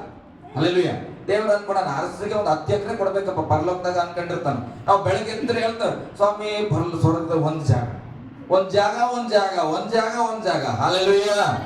ದೇವ್ರು ಹೇಳ್ತಾನ, ಅಯ್ಯ ಬಹಳ ಫಲಗಳನ್ನ ನಿನಗಾಗಿ ನಾನು ಕೊಡ್ತೇನೆ. ಹಲ್ಲೆಲೂಯ. ಪರಲೋಕದಲ್ಲಿ ಬಹಳ ಫಲ ನಿನಗೆ ಸಿದ್ಧವಾಗುತ್ತಾನೆ. ಯಾವಾಗ ಗೊತ್ತಾ? ನಿನ್ನ ಕರ್ತನಲ್ಲಿ ಸಂತೋಷ ಪಡಬೇಕು. ಹಲ್ಲೆಲೂಯ. ಎಡಬಿಡದ ಸ್ತೋತ್ರ ಸಲ್ಲಿಸುವಾಗ, ಉಲ್ಲಾಸ ಪಡುವಾಗ, ಕೃತಜ್ಞತೆಯನ್ನು ಸಲ್ಲಿಸುವಾಗ ನಿನ್ನ ಹೆಸರು ಪರಲೋಕದಲ್ಲಿ ಇರುವ ಕಾರಣ ನಿನಗೆ ಬಹಳ ಫಲ ಉಂಟು. ಹಲ್ಲೆಲೂಯ. ಯಾರಿಗಾದ್ರೂ ಬಹಳ ಫಲ ಇದೇನೋ ಅವ್ರು ಒಂದು ಆಮೇಲೆ ಹೇಳಿ, ಗಟ್ಟಿಯಾಗಿ ಒಂದು ಆಮೇಲೆ ಹೇಳಿ. ಹಲ್ಲೆಲೂಯ. ಹೇಳ್ತೇನ್ರಿ, ನನ್ನ ಸಂತೋಷದ ಒಂದು ಗುಟ್ಟು ನಮಗೆ ನಗರದ ಹೆಚ್ಚಿಗೆ ಇಲ್ಲ. ಹಲ್ಲೆಲೂಯ. ನನ್ನ ಹೆಂಡತಿನ ಕೇಳ್ರಿ, ನನ್ನ ಹೆಂಡತಿ ಸುಮ್ಮನೆ ಇದ್ದ ಸ್ಥಳದಲ್ಲಿ ನಗ್ತಾಳ. ಆಕೆ ನೋಡಿದ್ರೆ ನನಗೆ ಬಹಳ ಸಂತೋಷ. ಹಲ್ಲೆಲೂಯ. ಹಲ್ಲೆಲೂಯ. ಕೆಲವರು ಚೆನ್ನೈಲಿ ಹೋಗ್ತಾರ. ಚೆನ್ನೈಲಿ ಹೋಗಿ 10,000 20,000 ರೂಪಾಯಿ ಕಟ್ಟಿ ಒಳ್ಳೆ ಮಿನಿಸ್ಟ್ರಿ, ಒಳ್ಳೆ ಸೇವೆ ಆಗ್ತದೆ. ಅಲ್ಲಿ ಹೋಗುವಾಗ ಎಂಜಾಯ್ ಅನೈಂಟಿಂಗ್ ಅಂತ ಬರ್ತದಂತ. ಹಲ್ಲೆಲೂಯ. ಸಂತೋಷದ ಅಭಿಷೇಕ. ಅಲ್ಲಿ ಹೋದ್ರೆ ಆ ತರಬೇತಿಯಲ್ಲಿ ಅಕಸ್ಮಾತ್ ಆಗಿ ನಗು ಬರ್ತದಂತ. ಸುಮ್ನೆ ನಗ್ತಾ ಇರ್ತಾರ. ಹಲ್ಲೆಲೂಯ. ನಾನು ಅದನ್ನ ಕೇಳಿಸ್ಕೊಂಡಾಗ ನಾನು ಅನ್ಕೊಂಡೆ, ನನ್ನ ಹೆಂಡತಿಗೆ ಏನಪ್ಪ ದೇವ್ರು ಬಾಯಿ ಬರ್ತು ಕೊಟ್ಬಿಟ್ಟ ಅನ್ಸ್ತು. ನೀವೇನಾರೇ ಇರ್ಲಿ ಕಷ್ಟದಲ್ಲಿ ಕೂಡ ನಗ್ತಾರ. ಕೆಲವು ಸಾರಿ ಹೇಳ್ತೀನಿ, ಅಮ್ಮ ಇಲ್ಲಿ ನಗ್ಬೇಡ ತಾಯಿ, ಇಲ್ಲಿ ನಗ್ರೆ ತಪ್ಪು ತಿಳ್ಕೊಳ್ತಾರ, ಕಷ್ಟ ಇದೆ ಅಂತ ಅಲ್ಲಿ ಕೂಡ ನಗ್ತಾರ. ಹಲ್ಲೆಲೂಯ. ಅದು ದೇವರ ಕೃಪೆ. ನಗೋದು ದೇವರ ಕೃಪೆ. ವಾಕ್ಯ ಅದಕ್ಕೆ ಹೇಳ್ತಾರೆ, ಸಂತೋಷ ಪಡ್ರಿ. ಹಲ್ಲೆಲೂಯ. ಹೇಳ್ರಿ, ಸಂತೋಷ ಪಡ್ರಿ. ಹಲ್ಲೆಲೂಯ. ಗಟ್ಟಿಯಾಗಿ ಹಲ್ಲೆಲೂಯ. ನಮಗೆ ಬಹಳ ಫಲ ಎಲ್ಲಿ ಸಿದ್ಧವಾಗಿದೆ? ಪರಲೋಕದಲ್ಲಿ ಸಿದ್ಧವಾಗಿದೆ. ಇನ್ನೊಂದು ವಚನ ಓದೋಣ. ಕೀರ್ತನೆ 100ನೇ ಅಧ್ಯಾಯ 4ನೇ ವಚನ. ಬೇಗ ಪ್ರಿಯರೇ. ಕೀರ್ತನೆ 100ನೇ ಅಧ್ಯಾಯ 4ನೇ ವಚನ. ಯೆಹೋವನನ್ನು ಆತನ ಬಲವನ್ನು ಆಶ್ರಯಿಸಿರಿ, ಆತನ ಬಲವನ್ನ ಆಶ್ರಯಿಸಿರಿ, ನಿತ್ಯವೂ ಆತನ ದರ್ಶನವನ್ನು ಅಪೇಕ್ಷಿಸಿರಿ. ನಿತ್ಯವೂ ಆತನ ದರ್ಶನವನ್ನ 100ನೇ ಅಧ್ಯಾಯ 4ನೇ ವಚನ. ರೈಟ್. ಕೃತಜ್ಞತಾ ಸ್ತುತಿಯೊಡನೆ ಆತನ ಮಂದಿರ ದ್ವಾರಗಳಿಗೂ. ನೋಡ್ರಿ, ಕೃತಜ್ಞತಾ ಸ್ತುತಿಯನ್ನ ಸಲ್ಲಿಸುವಾಗ ಯಾವುದರ ಜೊತೆಯಲ್ಲಿ ಬರ್ಬೇಕಂತ? ಕೀರ್ತನೆಗಳೊಡನೆ. ಕೀರ್ತನೆಗಳಂದ್ರೆ ಏನು? ಹಾಡುಗಳು. ಹಲ್ಲೆಲೂಯ. ದೇವರನ್ನ ರಾಗದಿಂದ ಸ್ತುತಿಸುವಂತದ್ದು. ವಚನ ಹೇಳ್ತದೆ, ಕೃತಜ್ಞತಾ ಸ್ತುತಿಗಳ ಜೊತೆಯಲ್ಲಿ ಆತನ ಮಂದಿರ ದ್ವಾರಗಳಿಗೂ ಕೀರ್ತನೆಯೊಡನೆ ಆತನ ಅಂಗಳಗಳಿಗೂ ಬನ್ನಿರಿ. ಯಾತಕ್ಕಾಗಿ ಬನ್ನಿರಿ? ಆತನ ಉಪಕಾರಗಳನ್ನ ಸ್ಮರಿಸಿರಿ. ಹಾಲೆಲೂಯ. ಗಟ್ಟಿಯಾಗಿ ಹಾಲೆಲೂಯ. ಪರಲೋಕದಲ್ಲಿ ಬಹಳ ಫಲ ಸಿದ್ಧವಾಗಿದೆ ಅಂತ ನನಗೆ ನಂಬಿಕೆ ಇದ್ರೆ ನಾನು ಯಾವಾಗಲೂ ಕರ್ತನ ಮಂದಿರವನ್ನ ಬಯಸಬೇಕು. ಹಾಲೆಲೂಯ. ಕರ್ತನ ಮಂದಿರಕ್ಕೆ ಬರುವಾಗ ಸಂತೋಷವುಳ್ಳವರಾಗಿ, ಸ್ತೋತ್ರವನ್ನ ಸಲ್ಲಿಸುವವರಾಗಿ, ಕೀರ್ತನೆಯನ್ನ ಹಾಡುವವರಾಗಿ ಆತನ ಅಂಗಳದಲ್ಲಿ ಬಂದು ನಾವೇನ್ ಮಾಡಬೇಕು? ಯೆಹೋವನ ಉಪಕಾರಗಳನ್ನ ಕೊಂಡಾಡಬೇಕಂತ. ಹಾಲೆಲೂಯ. ಗಟ್ಟಿಯಾಗಿ ಹಾಲೆಲೂಯ. ಹಾಲೆಲೂಯ. ಒಂದು ಸಾರಿ ಏನಾಗ್ತ ಗೊತ್ತ್ರಿ, ಯೇಸು ಸ್ವಾಮಿ ಕೃತಜ್ಞತೆ ಮಾಡುವುದನ್ನ ನಾನು ನಿಮ್ಗೆ ಹೇಳ್ತೇನೆ, ಅದನ್ನ ಅಭ್ಯಾಸ ಮಾಡೋಣ. ಹಾಲೆಲೂಯ. ಯೇಸು ಸ್ವಾಮಿ ಪ್ರಸಂಗ ಮಾಡುವಾಗ ಬೆಟ್ಟದಲ್ಲಿ 5,000ಕ್ಕಿಂತ ಹೆಚ್ಚಾದ ಜನಸಂಖ್ಯೆ ಇದ್ದಿದ್ದಂತ. ಅಲ್ಲಿ ಒತ್ತು ಮುಳುಗೋಗ್ಬಿಡ್ತದೆ, ಒತ್ತು ಹೋಗ್ತದೆ. ಅವಾಗ ಅವ್ರಿಗೆಲ್ಲ ಊಟಕ್ಕೆ ಕೊಡೋದಕ್ಕೆ ಏನು ಇರೋದಿಲ್ಲ. ಅವಾಗ ಯೇಸು ಸ್ವಾಮಿ ಹೇಳ್ತಾರೆ, ನೀವು ಊಟಕ್ಕೆ ಕೊಡ್ರಿ ಅಂದ್ರೆ ಶಿಷ್ಯರಿಗೆ. ಏನಂದ್ರು? ಶಿಷ್ಯರನ್ನ ಕರೆದವ್ರು ಊಟಕ್ಕೆ ಕೊಡ್ರಿ ಅಂದ್ರೆ ಶಿಷ್ಯರು ಹೇಳ್ತಾರೆ, ನಮ್ಗೇನ್ ತಿನ್ನಕ್ಕಿಲ್ಲ, ನಾವೆಲ್ಲಿ ಕೊಡ್ಬೇಕು? ಹಾಲೆಲೂಯ. ನಾವೇ ಏನು ತಂದಿಲ್ಲ ಸ್ವಾಮಿ, ನಿನ್ ಜೊತೆಲಿ ಇದ್ದೀವಲ್ಲ, ನಮ್ಮ ಹತ್ರ ಏನಿಲ್ಲ ಅಂದ್ರೆ. ಅವಾಗ ಒಬ್ಬ ಹೋಗಿ ಹುಡುಕ್ತಾನೆ. ಒಂದು ಹುಡುಗ ಏನನ್ನ ಕಟ್ಕೊಂಡು ಬಂದಿದ್ರು? ಎಷ್ಟು ಮೀನು, ರೊಟ್ಟಿ. ಹಾಲೆಲೂಯ. ಗಟ್ಟಿಯಾಗಿ ನನಗೆ ಗೊತ್ತಿಲ್ಲ ಅದಕ್ಕೆ. ಎಷ್ಟು ರೊಟ್ಟಿ? 5 ರೊಟ್ಟಿ 2 ಮೀನು. ಎಷ್ಟು ಜನ ತಂದಿದ್ರು? ಒಂದು ಹುಡುಗ. ಹಾಲೆಲೂಯ. ಆ ಹುಡುಗ ತಂದಿರೋ ರೊಟ್ಟಿ ಮೇಲೆ ನೆನಪಿಲ್ಲ ಅಂತನಗ. ಅಷ್ಟು ಅದ್ಭುತವಾಗಿ ಪ್ರಸಂಗ ಇದೆ. ಹಾಲೆಲೂಯ. ಯೇಸು ಸ್ವಾಮಿ ಮಾತು ಕೇಳ್ತಾ ಇದ್ರೆ ಆ ಹುಡುಗನಿಗೆ ರೊಟ್ಟಿ ತಿನ್ಬೇಕು ಅನ್ನೋ ನೆನಪು ಕೂಡ ಬಂದಿಲ್ಲ, ಮೀನ್ ತಿನ್ಬೇಕು ಅನ್ನೋ ನೆನಪಿಲ್ಲ. ಆವಾಗ ಏನ್ ಮಾಡಿದ್ರು? ಆ ಹುಡುಗನ ಕೈಲಿದ್ದಂತ ಆ ರೊಟ್ಟಿಯನ್ನ ಕೊಡಪ್ಪ ಇಲ್ಲಿ ಅಂತ ಕೇಳಿದ್ರೆ ಏನ್ ಮಾಡಿದ್ರು? ಆ ಹುಡುಗ ನಾನ್ ಕೊಡಲ್ಲ ಅಂದನ. ಹಾಲೆಲೂಯ. ಇಲ್ಲಿ ಮಕ್ಕಳ ಹತ್ರ ಯಾರ ಹತ್ರ ಚಾಕ್ಲೇಟ್ ಇದ್ರು ಓಕೆ, ಕೊಡ್ತಾವ? ಇಲ್ಲ. ಹಾಗಾದ್ರೆ ಆ ಹುಡುಗ ಯಾಕೆ ಕೊಟ್ಟ? ಹಾಲೆಲೂಯ. ಆ ಹುಡುಗ ಯಾಕೆ ಕೊಟ್ಟ? ಆ ಹುಡುಗ ಏನ್ ಮಾಡ್ತಾ ಇದ್ದಾನೆ? ದೇವ್ರ ವಾಕ್ಯ ಕೇಳಿಸ್ಕೊಳ್ತಾ ಇರ್ತಾನೆ. ನಿಮ್ಮ ಮಕ್ಕಳು ಎಲ್ಲಿವರೆಗೆ ದೇವ್ರ ವಾಕ್ಯ ಕೇಳಲ್ವೋ ಅವರ ಸ್ಥಿತಿಗತಿಗಳು ಬದಲಾಗಲ್ಲ ಪ್ರೇರೆ. ಹಾಲೆಲೂಯ. ಎಷ್ಟು ಒಳ್ಳೆ ಮಕ್ಕಳಾದ್ರೂ ಕೂಡ ದೇವರ ಸ್ವರ ಕೇಳುವಾಗ ಎಲ್ಲವನ್ನ ತ್ಯಾಗ ಮಾಡುವ ಮನಸ್ಸು ಬರ್ತದೆ. ಹಾಲೆಲೂಯ. ರೊಟ್ಟಿಯನ್ನ ಆ ಮೀನನ್ನ ಕೇಳಿದ ತಕ್ಷಣ ಕೊಡ್ತಾ ಇದ್ದಾರೆ. ಹಾಲೆಲೂಯ. ತೆಗೆದುಕೊಂಡು ಬಂದು ಯೇಸು ಸ್ವಾಮಿಯ ಕೈಯಲ್ಲಿ ಕೊಡ್ತಾನೆ. ಹಾಲೆಲೂಯ. ಯೋಹಾನ ಬರೆದ ಸುವಾರ್ತೆ 6ನೇ ಅಧ್ಯಾಯದಲ್ಲಿ ಓದ್ರೆ ದೊರಕುತ್ತದೆ ವಚನಗಳು. 11ನೇ ವಚನಗಳನ್ನು ಓದುವಾಗ ಅಲ್ಲಿ ಏನ್ ಮಾಡ್ತಾನೆ? ಆ ರೊಟ್ಟಿಯನ್ನ ತೆಗೆದುಕೊಂಡು, ಮೀನನ್ನ ತೆಗೆದುಕೊಂಡು ಯೇಸು ಸ್ವಾಮಿ ಒಂದು ಕಾರ್ಯ ಮಾಡಿದ್ರು. ಏನ್ ಮಾಡಿದ್ರು ಗೊತ್ತಾ? ಆಕಾಶದ ಕಡೆಗೆ ತೋರಿಸಿ ಅದನ್ನ ಸ್ತೋತ್ರ ಮಾಡಿದ್ರು ಅಂತ. ಏನ್ ಮಾಡಿದ್ರು? ಎಷ್ಟು ಮೀನಿದ್ವು ಅಲ್ಲಿ? 2 ಮೀನು. ಎಷ್ಟು ರೊಟ್ಟಿ ಇದ್ವು ಅಲ್ಲಿ? ಎಷ್ಟು 1000 ಜನ ಅದರ? ಅಲ್ಲಪ್ಪ, 5,000 ಜನ ಅದರ. ಕೇವಲ ಒಂದು 5 ರೊಟ್ಟಿ 2 ಮೀನಿದ್ರೆ ಯಾಕೆ ಸ್ತೋತ್ರ ಹೇಳೋದು? ಹಾಲೆಲೂಯ. ಗಟ್ಟಿಯಾಗಿ ಹಾಲೆಲೂಯ. ಯೇಸು ಸ್ವಾಮಿಗೆ ಶಿಷ್ಯರಿಗೆ ಸಾಕಾಗಲ್ಲ, 5,000 ಜನ ಅದರ. ಆದ್ರೆ ಕೈಯಲ್ಲಿ ಸ್ವಲ್ಪ ರೊಟ್ಟಿ ಬಂದ ತಕ್ಷಣ ಯೇಸು ಸ್ವಾಮಿ ಏನ್ ಮಾಡ್ತಾರೆ? ಕೃತಜ್ಞತೆ ಹೇಳ್ತಾರೆ ದೇವರಿಗೆ. ಹಾಲೆಲೂಯ. ಸ್ತೋತ್ರ, ರೊಟ್ಟಿ ಕೊಟ್ಟಿದ್ದೆ ಅಯ್ಯ, ಸ್ತೋತ್ರ, ಮೀನ್ ಕೊಟ್ಟಿದ್ದೆ ಎಂಬುದಾಗಿ ದೇವರಿಗೆ ಸ್ತೋತ್ರ ಮಾಡಿ ಏನ್ ಮಾಡಿದ್ರು? ಆ ರೊಟ್ಟಿಯನ್ನ ಮುರಿದ್ರಂತ. ಹಾಲೆಲೂಯ. ಆ ರೊಟ್ಟಿಯನ್ನ ಏನ್ ಮಾಡಿದ್ರು? ಮುರಿದ್ರು. ನಿಮ್ ಮನೇಲಿ ಹಬ್ಬ ಮಾಡಿದ್ರೆ ಎಷ್ಟೋ ಜನ, ಯಾರಾದ್ರೂ ಒಬ್ರು ಹೇಳಿರ್ಬೋದು, ನಿಮ್ ನೆಂಟರು, ನಿಮ್ ತಾಯಿನೋ, ತಂಗಿನೋ, ಅಣ್ಣನೋ, ತಮ್ಮನೋ, ಮನೇಲಿ ಒಂದು 10 ಜನ ಇರ್ತೀರಿ. ಅವ್ರು ಹೇಳ್ತಾರೆ, ನೋಡಪ್ಪ ನಾನು ಒಂದ್ 2,000 ರೂಪಾಯಿ ಹಾಕ್ತಾ ಇದೀನಿ, ಬಟ್ಟೆ ತಗೊಬಿಡ್ರಿ. ಹಾಲೆಲೂಯ. ಮನ್ಸು ಹೇಳ್ತೆ, 2,000 ರೂಪಾಯಿಗೆ ಏನ್ ಬರ್ತದೆ ಬಟ್ಟೆ? ಯಾಕೆ ತಗೋಬೇಕು? ಹಾಲೆಲೂಯ. 2,000 ರೂಪಾಯಿ ಕೊಟ್ಬಿಟ್ರೆ ಎಷ್ಟು ಜನಕ್ಕೆ ಬರ್ತದ? ಇದ್ರಾಗ ಅದು ಬರಲ್ಲ. ಹಾಲೆಲೂಯ. ದಸ್ತಿ ಕೂಡ ಬರಲ್ಲ, ಚಪ್ಪಲಿ ಕೂಡ ಬರಲ್ಲ, ಏನ್ ಬರಲ್ಲ. ಇದಕ್ಕ ಯಾಕೆ ತಗೋಬೇಕು? ಈ ತರ ಮಾತಾಡ್ತಾರೆ. ಯೇಸು ಸ್ವಾಮಿ ಹಿಂಗ್ ಮಾತಾಡೋಣ. 5,000 ಜನ ಅದರ, 5 ರೊಟ್ಟಿಯಲ್ಲಿ ಸಾಕಾಗ್ತದ ಅಂದಿಲ್ಲ. ಅವ್ರ ಏನ್ ಮಾಡಿ ಸ್ತೋತ್ರ ಮಾಡಿದ್ರು. ಕೃತಜ್ಞತೆ ಅಂದ್ರೆ ನಮ್ಮ ಕೈಯಲ್ಲಿ ದೇವರು ಕೊಟ್ಟದ್ದು ಸಣ್ಣದು, ನಮ್ಮ ಅಗತ್ಯತೆ ಪೂರೈಸ್ತದೋ ಆಗಲು, ಆದ್ರೆ ದೇವರು ಕೊಟ್ಟ ಸಂಗತಿಯನ್ನ ಸ್ತೋತ್ರ ಮಾಡ್ಬೇಕ್ರಿ. ಹಾಲೆಲೂಯ. ಅಪರೂಪಕ್ಕೆ ಮನೇಲಿ ಒಬ್ರು ಕೆಲ್ಸಕ್ಕೆ ಹೋಗ್ಬಿಡ್ತಾರ. ಅವ್ರು ಹೋಗಿ ಈರುಳ್ಳಿ ಕುಯ್ಯಕ್ ಹೋದ್ರಂತ ಇಟ್ಕೊಳ್ರಿ, ದೇವರಾತ್ಮ ಮಾತಾಡ್ತಾ ಇದ್ದಾನೆ. ಹಾಲೆಲೂಯ. ಹೋಗಿ ಸಂಜೆವರೆಗೆ ಕೆಲಸ ಮಾಡ್ತಾಳ ಪಾಪ ಅಮ್ಮ. ಎಲ್ಲರೂ ಒಂದು 20-20 kg ತರ್ತಾರ. ಈಗ ಹೊಸದಾಗಿ ಹೋಗೋಣ ಪಾಪ, 1.5 ಕಿಲೋ ತಗೊಂಬಂದಳು. ಆಕೆ ಮಾಡೋದು ಅಷ್ಟೇ ಕೆಲಸ. ನಿಂದ 1.5 ಕಿಲೋ ಅಂದ್ರೆ ನಮ್ಮ ಮನೆ ನಡೀತದೇನು? ಹಾಲೆಲೂಯ. ಇಷ್ಟು ರೇಷನ್ ತಂದವ್ರಿಗೆ 1.5 ಕಿಲೋ ತರಕ್ ಆಗ್ತದಿಲ್ಲ. ಹೋಗ್ಬಿಟ್ಲು, ಬಹಳ ದೊಡ್ಡ ಕೆಲಸ ಮಾಡಿ ಬರ್ತಾರೆ. ಹಾಲೆಲೂಯ. 1.5 ಕಿಲೋ ತಂದಾಳ. ಮೊದಲು ಸ್ತೋತ್ರ ಹೇಳಮ್ಮ. ತರಲಾರ್ದಂತ ಆಕಿ ಹೋಗಿ 1.5 ಕಿಲೋ ತಂದಾಗ, ದೇವ್ರಪ್ಪ ನನ್ನ ಮಗಳು 1.5 ಕಿಲೋನಾರು ತರುವಂತ ನೀನ್ ಮಾಡಿದ್ರು. ಹಲ್ಲೆಲೂಯ. ನಾವು ಒಂದು ಕೃತಜ್ಞತೆ ಸಲ್ಲಿಸಬೇಕ್ರಿ. ಸಣ್ಣದು ನನ್ನ ಮನೆ ಒಳಗಡೆ ಪ್ರವೇಶ ಮಾಡುವಾಗ, ಸಣ್ಣ ಹಣ ನನ್ನ ಮನೆಗೆ ಬರುವಾಗ, ಸಣ್ಣ ವಸ್ತು ನನ್ನ ಮನೆಗೆ ಬರುವಾಗ ಅದನ್ನು ತೆಗೆದುಕೊಂಡು ಕರ್ತನಿಗೆ ಸ್ತೋತ್ರ ಮಾಡಬೇಕು. ಹಲ್ಲೆಲೂಯ. ಯೇಸು ಸ್ವಾಮಿ ಏನ್ ಮಾಡಿದ್ರು, ಆ ರೊಟ್ಟಿಗಾಗಿ ಸ್ತೋತ್ರ ಮಾಡಿ ಅದನ್ನು ಮುರಿದು ಹಂಚುವಾಗ ಬೈಬಲ್ ಹೇಳ್ತದೆ ಆ ರೊಟ್ಟಿ ವೇಸ್ಟ್ ಆಗಬಾರ್ದು ಅಂತ ಹೇಳಿದಂತ ಯೇಸು ಸ್ವಾಮಿ ಹೇಳ್ತಾರೆ, ಆ ರೊಟ್ಟಿಯನ್ನು ಮತ್ತೆ ಏನ್ ಮಾಡ್ರಿ, ಕೂಡಿಸ್ರಂದ್ರಿ. ಯಾಕೆ ವೇಸ್ಟ್ ಆಗ್ಬಾರ್ದು? ಹಲ್ಲೆಲೂಯ. ದೇವರಿಗೆ ಸ್ತೋತ್ರ ಮಾಡಿದ ಏನಾಗ್ಬಾರ್ದಂತ, ವೇಸ್ಟ್ ಆಗ್ಬಾರ್ದನ್ನ ಕೂಡಿಸ್ರಿ ಅಂತ ಹೇಳುವಾಗ ಅದು ಎಷ್ಟು ಬುಟ್ಟಿ ಆಗಿತ್ತು? 12 ಬುಟ್ಟಿ ಆಗಿತ್ತು. ಇದ್ದಿದ್ದ 5 ರೊಟ್ಟಿ ಅಷ್ಟು ಜನ ತಿಂದ್ರು ಕೂಡ 2 ಮೀನು 5 ರೊಟ್ಟಿಗಳು ಏನಾಗ್ಲಿಲ್ಲ, 12 ಬುಟ್ಟಿಯಾಗಿ ವಾಪಸ್ ಬರ್ತದೆ. ದೇವರು ಕೊಟ್ಟಂತ ಆಸ್ತಿ, ದೇವರು ಕೊಟ್ಟಂತ ನಿನ್ನ ಸಂಪಾದನೆ, ದೇವರು ಕೊಟ್ಟಂತ ದವಸ ಧಾನ್ಯಗಳನ್ನು ಎಷ್ಟು ಮಟ್ಟಿಗೆ ವೇಸ್ಟ್ ಮಾಡ್ತಾ ಇದ್ರು? ಹಲ್ಲೆಲೂಯ. ರೇಷನ್ ಅಕ್ಕಿ ನಡೀತದ ಬಿಡು ಅಲ್ಲ? ಹಲ್ಲೆಲೂಯ. ಸರ್ಕಾರ ಏನಾದ್ರೂ ಯೋಚನೆ ಮಾಡಿ ಅಕ್ಕಿ ಕೊಡೋದೇ ಇಲ್ಲ ಅಂದ್ರೆ ರೇಷನ್ ಅಕ್ಕಿ ಕೂಡ ನಮ್ಗೆ ಸಿಗಲ್ಲ. ಹಲ್ಲೆಲೂಯ. ತುಗುರಿ ಬೆಳೆ ಯಾರು ಅಂತ ಬಿಸಾಕಿ. ಹಲ್ಲೆಲೂಯ. ವ್ಯರ್ಥವಾಗ್ತಾ ಇದೆ. ಅನೇಕ ಆಹಾರ ಪದಾರ್ಥಗಳನ್ನ ನಾವ್ ಏನ್ ಮಾಡ್ತೇವೆ, ವ್ಯರ್ಥ ಮಾಡ್ತಾ ಇದ್ದೇವೆ. ಇವತ್ತು ಅನೇಕರಿಗೆ ಅದನ್ನು ಕೊಂಡ್ಕೊಳ್ಳಿಕ್ಕೆ ಹಣ ಇಲ್ಲ. ಹಾಗಾದ್ರೆ ನಾನು ಹೇಳ್ತೇನೆ, ಯೇಸು ಸ್ವಾಮಿ ಎಲ್ಲರೂ ಊಟ ಮಾಡಾಯ್ತಾ, ಆಯ್ತು ಎಲ್ಲ ಹೋಗ್ಲಿ ಬಿಡ್ರಿ, ಅದೇ ನಾವು ಕಾಸು ಕೊಟ್ಟು ತಗೊಂಬಂದಿಲ್ಲ, ನಾವು ಕಷ್ಟಪಟ್ಟು ರೊಟ್ಟಿಯನ್ನು ತಟ್ಟಿಲ್ಲ, ಯಾರಿಗೋ ರೊಟ್ಟಿ ಎಲ್ಲರೂ ಉಂಡರಲ್ಲ, ಹೋಗಿ ಬಿಡು ಬಿಸಾಕಂದ್ರ ಏನ್ ಹೇಳ್ತಾ ಇದಾರೆ? ಅದನ್ನ ಕೂಡಿಸ್ರಿ, ವೇಸ್ಟ್ ಆಗ್ಬಾರ್ದು. ಹಲ್ಲೆಲೂಯ. ಹಲ್ಲೆಲೂಯ. ನಾನು ಹೇಳ್ತೇನೆ, ದೇವರು ಮಾಡಿದ ಒಂದು ಸಣ್ಣ ಸಂಗತಿ ಕೂಡ ನಾವು ಕೃತಜ್ಞತೆ ಸಲ್ಲಿಸ್ತೀವಿ. ಅದು ಸಣ್ಣದಾಗ್ಲದು. ಅವ್ರು ಯಾರ ದಸ್ತಿ ಗಿಫ್ಟ್ ಕೊಟ್ರು ಅಂತ ಹೇಳ್ಕೊಡು, ಸ್ತೋತ್ರ ಸಲ್ಲಿಸಿದ್ರೆ ದೇವರೇ ಸ್ತೋತ್ರಪ್ಪ, ಇವ್ರ ಮುಖಾಂತರ ಒಂದು ದಸ್ತಿ ಕೊಟ್ಟಿದ್ವಿ, ಮುಂದೆ ದೊಡ್ಡದನ್ನ ನೀನು ಕೊಡು. ಹಲ್ಲೆಲೂಯ. ಗಟ್ಟಿಯಾಗಿ ಹಲ್ಲೆಲೂಯ. ವಚನ ಓದೋಣ. ಲೂಕನ ಬರೆದ ಸುವಾರ್ತೆಗೆ ಬನ್ರಿ, 22ನೇ ಅಧ್ಯಾಯ 19ನೇ ವಚನ ಓದಿ.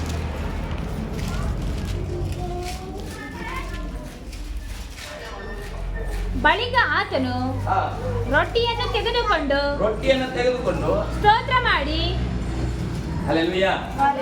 ಮತ್ತೆ ಯೇಸು ಸ್ವಾಮಿ ರೊಟ್ಟಿ ತಗೊಳ್ತಾ ಇದ್ದಾರೆ. ಇದು ರೊಟ್ಟಿ ಬೇರೆ ಸನ್ನಿವೇಶ, ಅದು ರೊಟ್ಟಿ ಬೇರೆ ಸನ್ನಿವೇಶ. ಬಳಿಕ ಯೇಸು ಸ್ವಾಮಿ ಅಂದ್ರೆ ಅನೇಕ ಪ್ರಸಂಗವನ್ನ ಮಾಡಿದ್ದಾನೆ, ಶಿಷ್ಯರ ಸಂಗಡ ಅನೇಕ ಮಾತುಗಳನ್ನ ಹೇಳಿ ರೊಟ್ಟಿಯನ್ನ ತೆಗೆದುಕೊಳ್ತಾ ಇದ್ದಾರೆ. ಹಲ್ಲೆಲೂಯ. ಏನ್ ತಗೊಂಡ್ರೆ ಯೇಸು ಸ್ವಾಮಿ? ರೊಟ್ಟಿಯನ್ನ ತೆಗೆದುಕೊಂಡ್ರೆ ಚೆನ್ನಾಗಿ ನೆನ್ಪಿಡ್ಬೇಕು, ಮರ್ತೋಗ್ಬಾರ್ದು. ಏನ್ ತಗೊಂಡ್ರ ಅಂದ್ರೆ ಏನ್ ತಗೊಂಡ್ರಿ? ರೊಟ್ಟಿ. ಈ ಕಡೆ ಗಂಡ ಮಕ್ಳೆಲ್ಲ ಹಲ್ಲೆಲೂಯ. ಏನ್ ತಗೊಂಡ್ರೆ ಯೇಸು ಸ್ವಾಮಿ ಕೈಯಲ್ಲಿ? ರೊಟ್ಟಿ ತೆಗೆದುಕೊಂಡು ಸ್ತೋತ್ರ ಮಾಡಿ ಮುರಿದು ಅವರಿಗೆ ಕೊಟ್ಟು ಇದು ನಿಮಗೋಸ್ಕರ ಕೊಟ್ಟಿರುವ ನನ್ನ ದೇಹ. ಹಲ್ಲೆಲೂಯ. ನಾನು ಒಂದು ರೊಟ್ಟಿ ತಗೊಂಡ್ ಬರ್ತೇನೆ, ಮುರಿತೇನೆ, ನಿಮ್ಮೆಲ್ಲರಿಗೂ ಕೊಡ್ತೇನೆ. ಹಲ್ಲೆಲೂಯ. ಇದು ನಿಮಗಾಗಿ ಕೊಟ್ಟರು ನನ್ನ ದೇಹ. ಹೆಂಗಿರ್ತದೆ ಫೀಲಿಂಗ್? ಹೆಂಗಿರ್ತದೆ? ಹಲ್ಲೆಲೂಯ. ಹೆಂಗಿರ್ತದ ಫೀಲ್ ಮಾಡಿದ್ರೆ? ಹೆಂಗಿರ್ತದ? ಹುಚ್ಚಾಗೇನಂತೆ ಅಲ್ಲ, ಅದು ಸ್ವಲ್ಪ ಹುಚ್ಚಾಗ್ಬಿಟ್ರ. ಹಲ್ಲೆಲೂಯ. ಹಾಗಾದ್ರೆ ಇಲ್ಲಿ ಏನಾಗ್ತದೆ ಓದ್ರಿ? ಇದು ನಿಮಗೋಸ್ಕರ ಕೊಟ್ಟಿರುವ ನನ್ನ ದೇಹ. ನನ್ನನ್ನು ನೆನೆಸಿಕೊಳ್ಳುವುದಕ್ಕೋಸ್ಕರ ಹೀಗೆ ಮಾಡಿರಿ ಅಂದನು. ಹಲ್ಲೆಲೂಯ.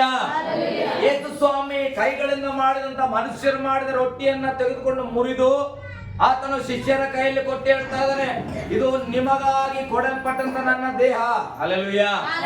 ಅಂದ್ರೆ ನಾಳೆ ನಡೆಯತಕ್ಕಂಥ ಸಂಗತಿಯನ್ನ ಹೇಳಿ ಯೇಸು ಸ್ವಾಮಿ ನಾಳೆ ಗೊತ್ತಾಗ್ತಾ ಇದೆ, ಈ ರೊಟ್ಟಿಯ ಹಾಗೆ ನನ್ನನ್ನು ಮುರಿಯಲ್ಪಡ್ತಾರೆ. ಹಲ್ಲೆಲೂಯ. ಈ ರೊಟ್ಟಿಯ ಹಾಗೆ ನನ್ನನ್ನು ಹಿಂಸೆಯಲ್ಲಿ ಹಾಕ್ತಾರೆ, ಅದನ್ನ ಜಜ್ಜಲ್ ಮಾಡ್ತಾರೆ ಅಂತ ಗೊತ್ತು. ಅದನ್ನೇ ರೊಟ್ಟಿಯ ರೂಪದಲ್ಲಿ ಯೇಸು ಸ್ವಾಮಿ ತಿಳಿಸ್ತಾ ಇದ್ದಾನೆ, ಇದು ನಿಮಗಾಗಿ ಮುರಿಯಲ್ಪಟ್ಟಂತ ನನ್ನ ದೇಹ, ಇದನ್ನ ತೆಗೆದುಕೊಳ್ಳಿರಿ. ಹಲ್ಲೆಲೂಯ. ಇದನ್ನ ನನ್ನನ್ನು ನೆನಪು ಮಾಡಿಕೊಳ್ಳೋದಕ್ಕಾಗಿ ಏನ್ ಮಾಡ್ರಿ? ಇದನ್ನ ಮಾಡ್ರಿ. ಹಲ್ಲೆಲೂಯ. ನಾನು ಹೇಳ್ತೇನೆ, ಕಣ್ಣಿಗೆ ಕಾಣದೇ ಇರತಕ್ಕಂತ ಆತನ ಮುರಿಯಲ್ಪಟ್ಟಂತ ದೇಹವನ್ನ ರೊಟ್ಟಿಯಲ್ಲಿ ಆತನ ಹೋಲಿಕೆ ಮಾಡಿ ಕೊಡುವಾಗ, ಹಲ್ಲೆಲೂಯ, ನಿಮಗೆ ಅನೇಕ ವಾಗ್ದಾನಗಳು ಬರ್ತದೆ. ನಿನ್ನ ಕೈಯಲ್ಲಿ ಏನೂ ಇರಲ್ಲ. ನಾವ್ ಹೇಳ್ತೇವೆ, ಎಲಿಷನ ಶಿಷ್ಯನ ಸತ್ತೋಗ್ಬಿಡ್ತಾನ. ಆಕೆ ಹೆಂಡತಿ ಎಲಿಯನ ಹತ್ರ ಬರುವಾಗ ಆಕೆ ಹೇಳ್ತಾಳ, ಸ್ವಾಮಿ ನನ್ನ ಯಜಮಾನ ಸತ್ತೋಗ್ಬಿಟ್ಟನ, ನನಗೆ ಬಹಳ ಸಾಲ ಆಗ್ಬಿಟ್ಟು. ಹಲ್ಲೆಲೂಯ. ಆತನ ಹೇಳ್ತಾನೆ, ನಿನ್ ಮನೇಲಿ ಏನದಮ್ಮ? ಸ್ವಲ್ಪ ಎಣ್ಣೆ, ರೈಟ್, ಇದ್ದ ಪಾತ್ರೆಗಳನ್ನ ತಗೊಂಡ ಬಾ ಅಂತ ಹೇಳಿದ್ರು. ಆ ಎಣ್ಣೆಯಿಂದ ಹಾಕಿ ತೀರಿಸಿದ್ರಂತ ನಾವು ಕಥೆಗಳನ್ನು ಓದ್ತೇವೆ. ಇದೆಲ್ಲ ಸತ್ಯವಾಗಿ ನಡೆದ ಸಂಗತಿ. ಆದ್ರೆ ನಮ್ಮ ಮನೆಗೆ ವಾಗ್ದಾನ ಮಾಡ್ತಾನೆ ದೇವರು, ಚಿಂತೆ ಮಾಡಬೇಡ, ನೀನ್ ಏನ್ ಸಂಪಾದನೆ ಮಾಡ್ತೀಯ ಅದರಲ್ಲೇ ಅಭಿವೃದ್ಧಿ ಮಾಡ್ತಾನ ಅಂದ್ರೆ ವಿಶ್ವಾಸ ಮಾಡ್ತೀರಾ? ಹಲ್ಲೆಲೂಯ. ಗಟ್ಟಿಯಾಗಿ ಹಲ್ಲೆಲೂಯ. ಅವತ್ತು ಆಕೆ ವಿಶ್ವಾಸ ಮಾಡಿದಳು. ಆಕೆ ಪ್ರಶ್ನೆ ಮಾಡಿಲ್ಲ, ಯಾಕೆ ಎಣ್ಣೆ ಹಾಕ್ಬೇಕು, ಇದು ಎಲ್ಲಿಂದ ಬರ್ತದೆ, ಇದು ಹೆಂಗೆ ಆಗ್ತದೆ ಅಂತ ಕೇಳಿಲ್ಲ. ಹೇಳಿದ ಕೆಲಸವನ್ನ ಮಾಡುವಾಗ ಅದ್ಭುತವನ್ನ ಕಂಡಳು. ನಾನು ಹೇಳ್ತೇನೆ, ಶಿಷ್ಯರಿಗೆ ರೊಟ್ಟಿಯನ್ನು ಮುರಿದು ಕೊಡುವಾಗ ಯೇಸು ಸ್ವಾಮಿಯ ದೇಹ ಮುರಿಯಲ್ಪಟ್ಟಿಲ್ಲ, ಚೆನ್ನಾಗಿ ಆರೋಗ್ಯವಾಗಿದ್ದಾರೆ. ಆದ್ರೆ ನಾಳೆ ಆಗುವಂತ ಸಂಗತಿಯನ್ನು ಕೊಟ್ಟಾದ್ರೆ ಇಸ್ರಾಯೇಲರ ಬಗ್ಗೆ ನಾನು ನಿಮ್ಗೆ ಕಲಿಸ್ತೇನೆ, ಚೆನ್ನಾಗಿ ಅರ್ಥ ಮಾಡ್ಕೊಡ್ರಿ. ವಿಮೋಚನಾ ಕಾಂಡಕ್ಕೆ ಬನ್ರಿ, 16ನೇ ಅಧ್ಯಾಯಕ್ಕೆ ಬರ್ರಿ. ನಾವು ಇಸ್ರಾಯೇಲರ ಹಾಗೆ ಇರಬಾರ್ದು. ಹಲ್ಲೆಲೂಯ.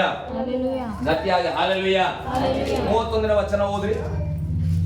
ವಿಮೋಚನಾ ಕಾಂಡ 16ನೇ ಅಧ್ಯಾಯ. ಇಸ್ರಾಯೇಲರು ಆಹಾರಕ್ಕೆ ನೋಡ್ರಿ, ಆಹಾರಕ್ಕಾಗಿ ಅವರು ಮೊರೆ ಇಡ್ತಾ ಇದ್ರು, ಗೋಳಾಡ್ತಾ ಇದ್ರು. ಅವಾಗ ದೇವರೇನ್ ಮಾಡಿದ್ರು, ಪರಲೋಕದಿಂದ ಅವರಿಗೆ ಮನ್ನವನ್ನ ಸುರಿಯ ಮಾಡಿದ್ರು. ಏನನ್ನ ಸುರಿಯ ಮಾಡಿದ್ರು? ಮನ್ನವನ್ನ ಸುರಿಯ ಮಾಡಿದ್ರು. ಅದಕ್ಕೆ ಹೆಸರನ್ನ ಇಟ್ಟವ್ರು ಯಾರು? ಮನ್ನ ಅಂತ ಹೆಸರಿಟ್ಟಿದೆ ಯಾರು? ಇಸ್ರಾಯೇಲರು. ದೇವ್ರವ್ರಿಗೆ ಆಹಾರ ಕೊಟ್ಟನ ಅಷ್ಟೇ. ಹಲ್ಲೆಲೂಯಾ. ಬಾಯಿ ಬಡ್ಕೋತಾ ಇದ್ವು, ನಮಗೆ ಊಟ ಇಲ್ಲ ಹಂಗೆ ಹಿಂಗೆ ಅಂತ ಬಾಯಿ ಬಡಿಯುವಾಗ ದೇವ್ರ ಆಹಾರ ಕೊಟ್ಟನು. ಆ ಆಹಾರಕ್ಕೆ ಇವ್ರು ಏನ್ ಹೆಸರಿಟ್ರು? ಮನ್ನಾ ಅಂತ ಹೆಸರಿಟ್ರು. ಓಕೆ, ಮುಂದೆ ಹೋದ್ರಿ. ಅದು ಬಿಳಿ ಕೊತ್ತಂಬರಿ ಕಾಳಿನ ಹಾಗೆ ರುಚಿಯಲ್ಲಿ ಜೇನುತುಪ್ಪದಂತೆ.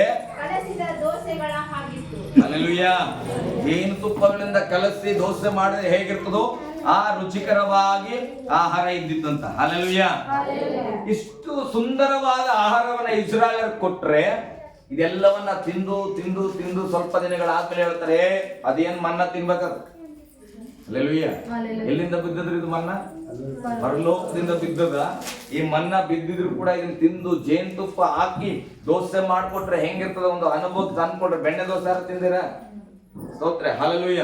ಅದನ್ನ ಹಾಕಿ ತಿಂತಾ ಇದ್ರೆ ಬಹಳ ಮಜಾ ಇರ್ತದ.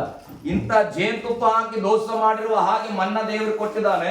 ಅದನ್ನ ರುಚಿಸಿದ ಮೇಲೆ ಬಹಳ ದಿನಗಳಾದ್ಮೇಲೆ ಹೇಳ್ತಾರೆ, ಅಯ್ಯೋ ಇದು ತಿಂದು ತಿಂದು ಬೇಜಾರಾಗ್ಯದ. ಇದು ನಾವೇನ್ ಮಾಡ್ತಿದ್ವಿ, ಐಗುಪ್ತದಲ್ಲಿ ಮಸ್ತ್ ಇದ್ವಿ. ಹಲ್ಲೆಲೂಯ. ಅಲ್ಲಿ ಏನಿತ್ತು? ಉಳ್ಳಾಗಡ್ಡಿ ಇದ್ವಿ. ಹಲ್ಲೆಲೂಯ. ಅವ್ರು ಅದೇ ಹೇಳ್ತಾರಲ್ಲ, ಅಲ್ಲಿ ಉಳ್ಳಾಗಡ್ಡಿ ತಿಂತಾ ಇದ್ವಿ. ಹಾಗಾದ್ರೆ ಉಳ್ಳಾಗಡ್ಡಿ ಈ ಜೇನುತುಪ್ಪ ದೋಸೆಗಿಂತ ಟೇಸ್ಟ್ ಇತ್ತ? ಹಲ್ಲೆಲೂಯ. ಕೆಲವು ಸಭೆಗಳಲ್ಲಿ ಬರ್ತೇವೆ, ಊಟಗಳಿಗೆ ನಾವು ಬರ್ತೇವೆ, ಅಡಿಗೆ ಮಾಡಿರ್ತಾರೆ. ಹಲ್ಲೆಲೂಯ. ಮನೆಗಳಿಗೆ ಯಾರಾದ್ರೂ ಮನೆಗಳಿಗೆ ಹೋಗ್ತಾರೆ, ಅಡಿಗೆ ಮಾಡಿರ್ತಾರೆ, ಬೇಜಾರು ಮಾಡ್ಕೊಳ್ಳಲ್ಲ ಅಂತ ಹೇಳ್ರಿ. ನೀವು ಅಡಿಗೆ ಮಾಡಿ, ನಿಮ್ಮ ಮನೆಗೂ ನೆಂಟರು ಬಂದ್ರೆ, ನಮ್ಮ ಮನೆಗೂ ನೆಂಟರು ಬಂದ್ರೆ. ಹಲ್ಲೆಲೂಯ. ನಿಮ್ಮ ಮನೆಗೆ ಬಂದ್ರೆ ನೆಂಟರ ಬಗ್ಗೆ ಯೋಚನೆ ಮಾಡ್ರಿ, ನೀವು ನೆಂಟರಾಗಿ ಹೋಗಿರೋದ್ರ ಬಗ್ಗೆ ಯೋಚನೆ ಮಾಡ್ಬೇಡ್ರಿ. ಹಲ್ಲೆಲೂಯ. ಅಲ್ಲಿ ಹೋಗಿದ್ಮೇಲೆ ಹೇಳ್ತಾರೆ, ನಾನು ಕೂಡ ಹೇಳಿನಿ, ನಾನು ಹಿಂಗೆ ಹೇಳಿನಿ, ಅದಕ್ಕೆ ಬದಲಾಗ್ತಾರೆ. ಹಲ್ಲೆಲೂಯ. ಊಟ ತಂದು ಕೊಡ್ತಾರ, ಎಲ್ಲ ಚೆನ್ನಾಗಿತ್ತು, ಸ್ವಲ್ಪ ಒತ್ತೋಗಿತ್ತು ಕೊಟ್ಟು. ಹಲ್ಲೆಲೂಯ. ನಮ್ಮ ಮನೆಗೆ ಆಗಿದ್ರೆ ಭಾರಿ. ಹಲ್ಲೆಲೂಯ. ನಮ್ಮ ಮನೆಗಾದ್ರೆ ಭಾರಿ ಇತ್ತು. ಹಲ್ಲೆಲೂಯ. ಯಾರ್ದೋ ಮನೆಗೆ ಹೋಗಿರ್ತೀವಿ, ಬಿರಿಯಾನಿ ಮಾಡಿರ್ತಾರೆ, ಸ್ವಲ್ಪ ಅನ್ನ ಮೆತ್ತಗೆ ಆಗ್ತಿದ್ರು. ಅನ್ನ ಮೆತ್ತಗೆ ಆಗ್ಬಿಟ್ರ, ನಮ್ಮ ಮನೆಗೆ ಆಗಿದ್ರ. ನಿಮ್ಮ ಮನೆಗೆ ದಿನ ಬಿರಿಯಾನಿ ಮಾಡ್ತಾರೆ. ಹಲ್ಲೆಲೂಯ. ನಿಮ್ಮ ಮನೆಗೆ ದಿನ ಬಿರಿಯಾನಿ ಇರ್ತದ. ಸಭೆಯಲ್ಲಿ ಊಟ ಮಾಡುವಾಗ ಇದೇ ಸಭೆ ಅಂತ ನಾನು ಹೇಳ್ತೇವೆ, ಎಲ್ಲಿ ಆಗ್ಲಿಕ್ಕೆ ಕೆಲವು ಸಾರಿ ಶಾರೀರಿಕವಾಗಿ ನಾವು ಮಾತಾಡ್ತೇವೆ. ಇಸ್ರಾಯೇಲರು ಅದನ್ನೇ ಮಾತಾಡ್ತೇವೆ. ಈ ಮನ್ನ ಜೇನುತುಪ್ಪದಿಂದ ಕಲಸಿ ದೋಸೆ ಮಾಡಿದಂತ ಮನ್ನವನ್ನ ತಿಂದು ನಮ್ದು ಐಗುಪ್ತದಲ್ಲೇ ಚೆನ್ನಾಗಿದ್ದು, ನಾವು ಅಲ್ಲಿ ಏನ್ ಮಾಡ್ತಿದ್ವಿ, ಬೆಳಗಡ್ಡೆ ಉಳ್ಳಾಗಡ್ಡೆ ತಿಂತಾ ಇದ್ವಿ. ನಮಗೆ ಈಗ ಬೇಸತ್ತು ಹೋಗ್ಯದ, ನಮಗೆ ಮಸಾಲೆ ಇಲ್ಲ. ಹಲ್ಲೆಲೂಯ. ಗಟ್ಟಿಯಾಗಿ ಹಲ್ಲೆಲೂಯ. ದೇವರ ಲೋಕದಿಂದ ಬಂದಂತ ಮನ್ನವನ್ನ ಇವರು ಅಸಾಧ್ಯ ಮಾಡಿದರು, ಅದರ ಬಗ್ಗೆ ತಪ್ಪಾಗಿ ಮಾತನಾಡಿದ್ರು. ಯಾಕೆ ಈ ಮನ್ನದ ಬಗ್ಗೆ ನಾನು ಹೇಳ್ತಾ ಇದ್ದೇನೆ ಅಂದ್ರೆ, 78ನೇ ಕೀರ್ತನೆಗೆ ಬನ್ರಿ, ಅದು ಏನಾಗಿತ್ತು ಎಂಬುದಾಗಿ ನಾವು ನೋಡೋಣ. 78ನೇ ಕೀರ್ತನೆ 25ನೇ ವಚನ. ಬೇಗ ಪ್ರೇರೆ.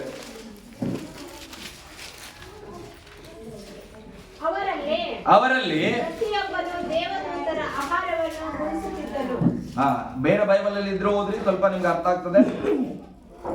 ಬೇರೆ ಯಾವ್ದಾದ್ರು ತರ್ಜಮೆ, ಬೇರೆ ಯಾವ್ದಾದ್ರು ಯೂಸ್, ಪವಿತ್ರ ಬೈಬಲ್ ಯೂಸ್ ಮಾಡೋದಿದ್ರೆ ಓದ್ರಿ ಸ್ವಲ್ಪ, ಅದ್ರಾಗ ಅರ್ಥ ಆಗ್ತದೆ. ನಿಮ್ಗೆ ಬೂದಿಸುತ್ತಿದ್ದಾನೆ ಅಂದ್ರೆ ಏನ್ ಅರ್ಥ? ಬುದ್ಧಿಸಿದ್ದಾನ ಅಂದ್ರೆ ಏನ್ರಿ ಗೊತ್ತಾಗಿಲ್ಲ. ಅದಕ್ಕೆ ಬೇರೆ ಯಾವ್ದಾರು ಇದ್ರೆ ಹೋದ್ರಿ.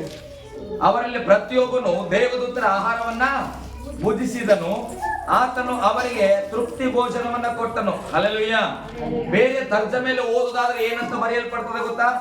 ಅವರಲ್ಲಿ ಪ್ರತಿಯೊಬ್ಬನು ದೇವದೂತರ ಆಹಾರವನ್ನ ಸೇವಿಸಿದರಂತ. ಭುಜಿಸಿದನಂದ್ರೆ ತಿಂದರು ಅಂತ. ಹಲ್ಲೆಲೂಯ. ಗಟ್ಟಿಯಾಗಿ ಇಲ್ಲೇ ಇರೋರು ಹಲ್ಲೆಲೂಯ, ಹಲ್ಲೆಲೂಯ.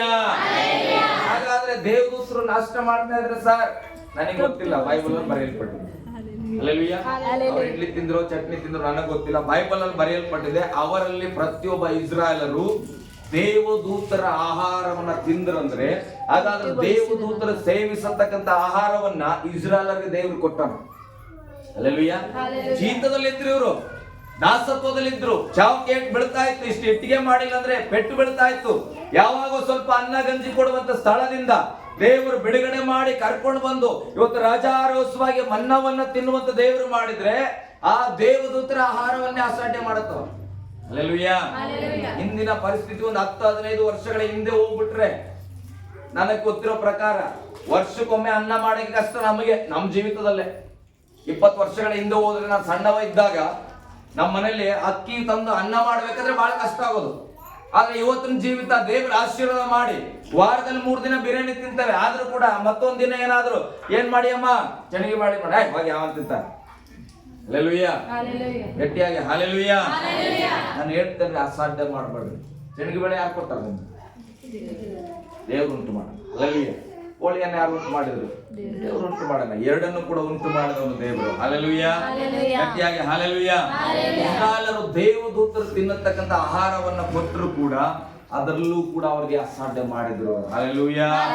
ಗಟ್ಟಿಯಾಗಿ ಹಲ್ಲೆಲೂಯಾ.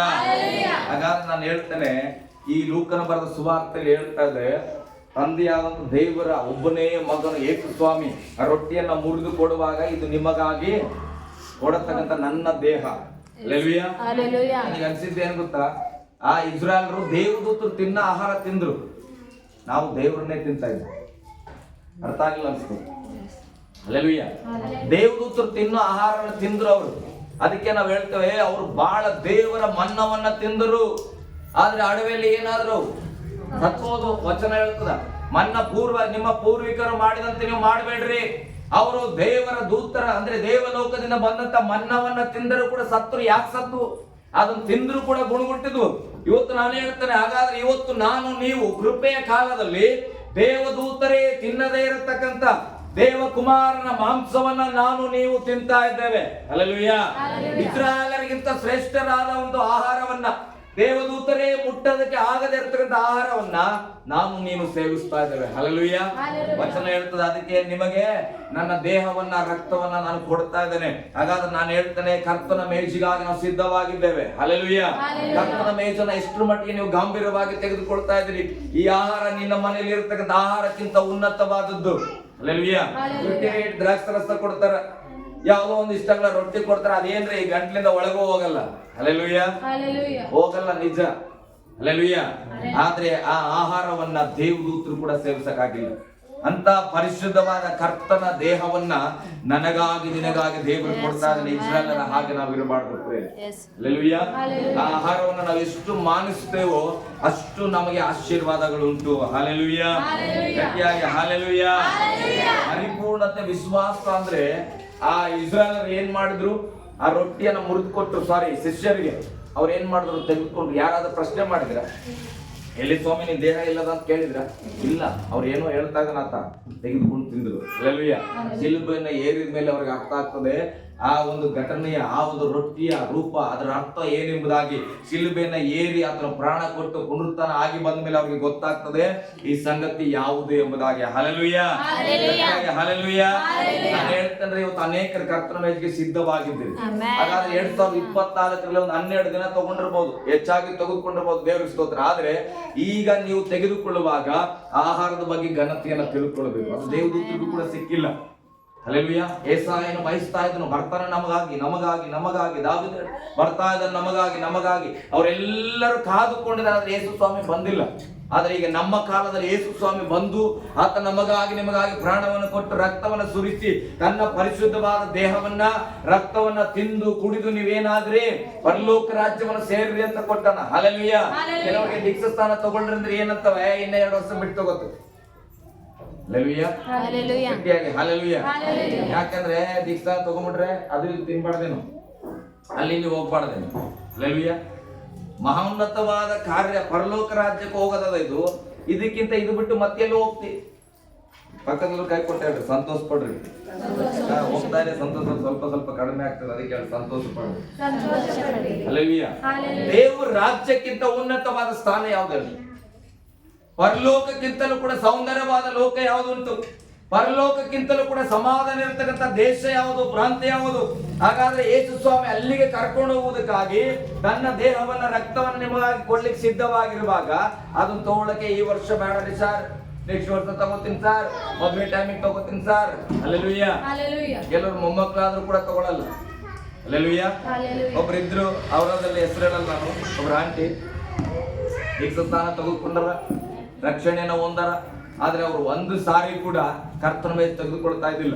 ನಾನು ಕೇಳಿದೆ, ಆಂಟಿ ಯಾಕೆ ನೀವು ಕರ್ತನ ಮೇಲೆ ತೆಗೆದುಕೊಳ್ಳಲ್ಲ ಅಂತ. ಸರ್, ಸುಳ್ಳು ಹೇಳ್ಬಾರ್ದಂತ ವಾಕ್ಯ ಹೇಳಿದಿಲ್ಲ, ನಾವು ಸುಳ್ಳು ಹೇಳ್ತಾ ಇದ್ದೇವೆ, ಮತ್ತೆ ಯಾಕೆ ತಗೋಬೇಕು? ಅಲ್ಲೆಲುಯ್ಯ. ಮತ್ತೆ ಸುಳ್ಳು ಹೇಳೋರು ಪರಲೋಕಕ್ಕೆ ಬರಲ್ಲ ಅಂತ ಹೇಳ್ತಾರೆ. ಯಾವ ನಂಬಿಕೆಯಲ್ಲಿದೆಯಮ್ಮ? ಕರ್ತನ ಮೇಲೆ ತೆಗೆದುಕೊಳ್ಳಿಕ್ಕೆ ಸುಳ್ಳು ಹೇಳಬಾರ್ದು ಅಂತ ಹೇಳಿದೆ. ಹೌದು, ನಿಜ, ಒಪ್ಕೊಳ್ತಾನೆ. ಆದ್ರೆ ಸುಳ್ಳುಗಾರರು ಪರಲೋಕ ರಾಜ್ಯವನ್ನ ಪ್ರವೇಶ ಮಾಡುವುದಿಲ್ಲ. ಮತ್ತೆ ಯಾಕೆ ನೀನು ಯೇಸು ಸ್ವಾಮಿಯನ್ನು ನಂಬಿನಿ, ನಾನು ಪರಲೋಕದಾಗಿರ್ತೆ ಅಂತ ಹೇಳ್ತೀವಿ. ಹಲ್ಲೆಲೂಯಾ. ಗಟ್ಟಿಯಾಗಿ ಹಲ್ಲೆಲೂಯಾ. ಬೈಬಲ್ ಹೇಳ್ತದೆ, ತನ್ನ ತಪ್ಪನ್ನ ಒಪ್ಪಿಕೊಂಡು ಬಿಟ್ಟು ಬಿಡುವವನಿಗೆ ಏನುಂಟು? ರಕ್ಷಣೆ ಉಂಟು. ಬೇರೆ ನಾವು ಸುಳ್ಳು ಅವ್ರ ತೀರ್ಮಾನ ಮಾಡಿಬಿಟ್ಟಾರ, ನನ್ನ ಕೈಯಲ್ಲಿ ಸುಳ್ಳು ಹೇಳೋದು ಬಿಡಕ್ಕೆ ಆಗಲ್ಲ ಅಂತ ತೀರ್ಮಾನ ಮಾಡಿ ಏನ್ ಮಾಡಿದ್ರು? ಕರ್ತನ ಮೇಲೆ ತಗೊಳ್ಳೋದೇ ಬಿಟ್ಬಿಟ್ರು. ಹಲ್ಲೆಲೂಯಾ. ನಾನು ನೀವು ಅಂತವರಾಗಿರಬಾರ್ದು. ನಾನು ಹೇಳ್ತೇನೆ, ಎದೆ ತಟ್ಟೆ ನಾನು ಹೇಳ್ತೇನೆ, ನಾವು ಸುಳ್ಳು ಹೇಳೋದನ್ನ ಅಭ್ಯಾಸವನ್ನ ಬಿಡಬೇಕು. ಹಲ್ಲೆಲೂಯಾ. ನಾವು ಕ್ರಮೇಣವಾಗಿ ಏನ್ ಮಾಡ್ಬೇಕು? ದೇವರ ಸ್ವಭಾವಕ್ಕೆ ಬರುವವನಾಗಿರ್ಬೇಕು. ಯಾಕಂದ್ರೆ ನಾವು ದೇವದೂತರ ತಿಂದಂತ ಆಹಾರಕ್ಕಿಂತಲೂ ಉನ್ನತವಾದ ಆಹಾರವನ್ನ ಸೇವಿಸುತ್ತಾ ಇದ್ದೇವೆ. ಹಲ್ಲೆಲೂಯಾ. ನಾವೆಲ್ಲರಿಂದ ಸ್ಥಳದಲ್ಲಿ ಎದ್ದು ನಿಂತ್ಕೊಳ್ಳೋಣ ಪ್ರಿಯರೇ, ಕರ್ತನ ಸನ್ನಿಧಿಯಲ್ಲಿ ಎದ್ದು ನಿಂತ್ಕೊಳ್ಳೋಣ.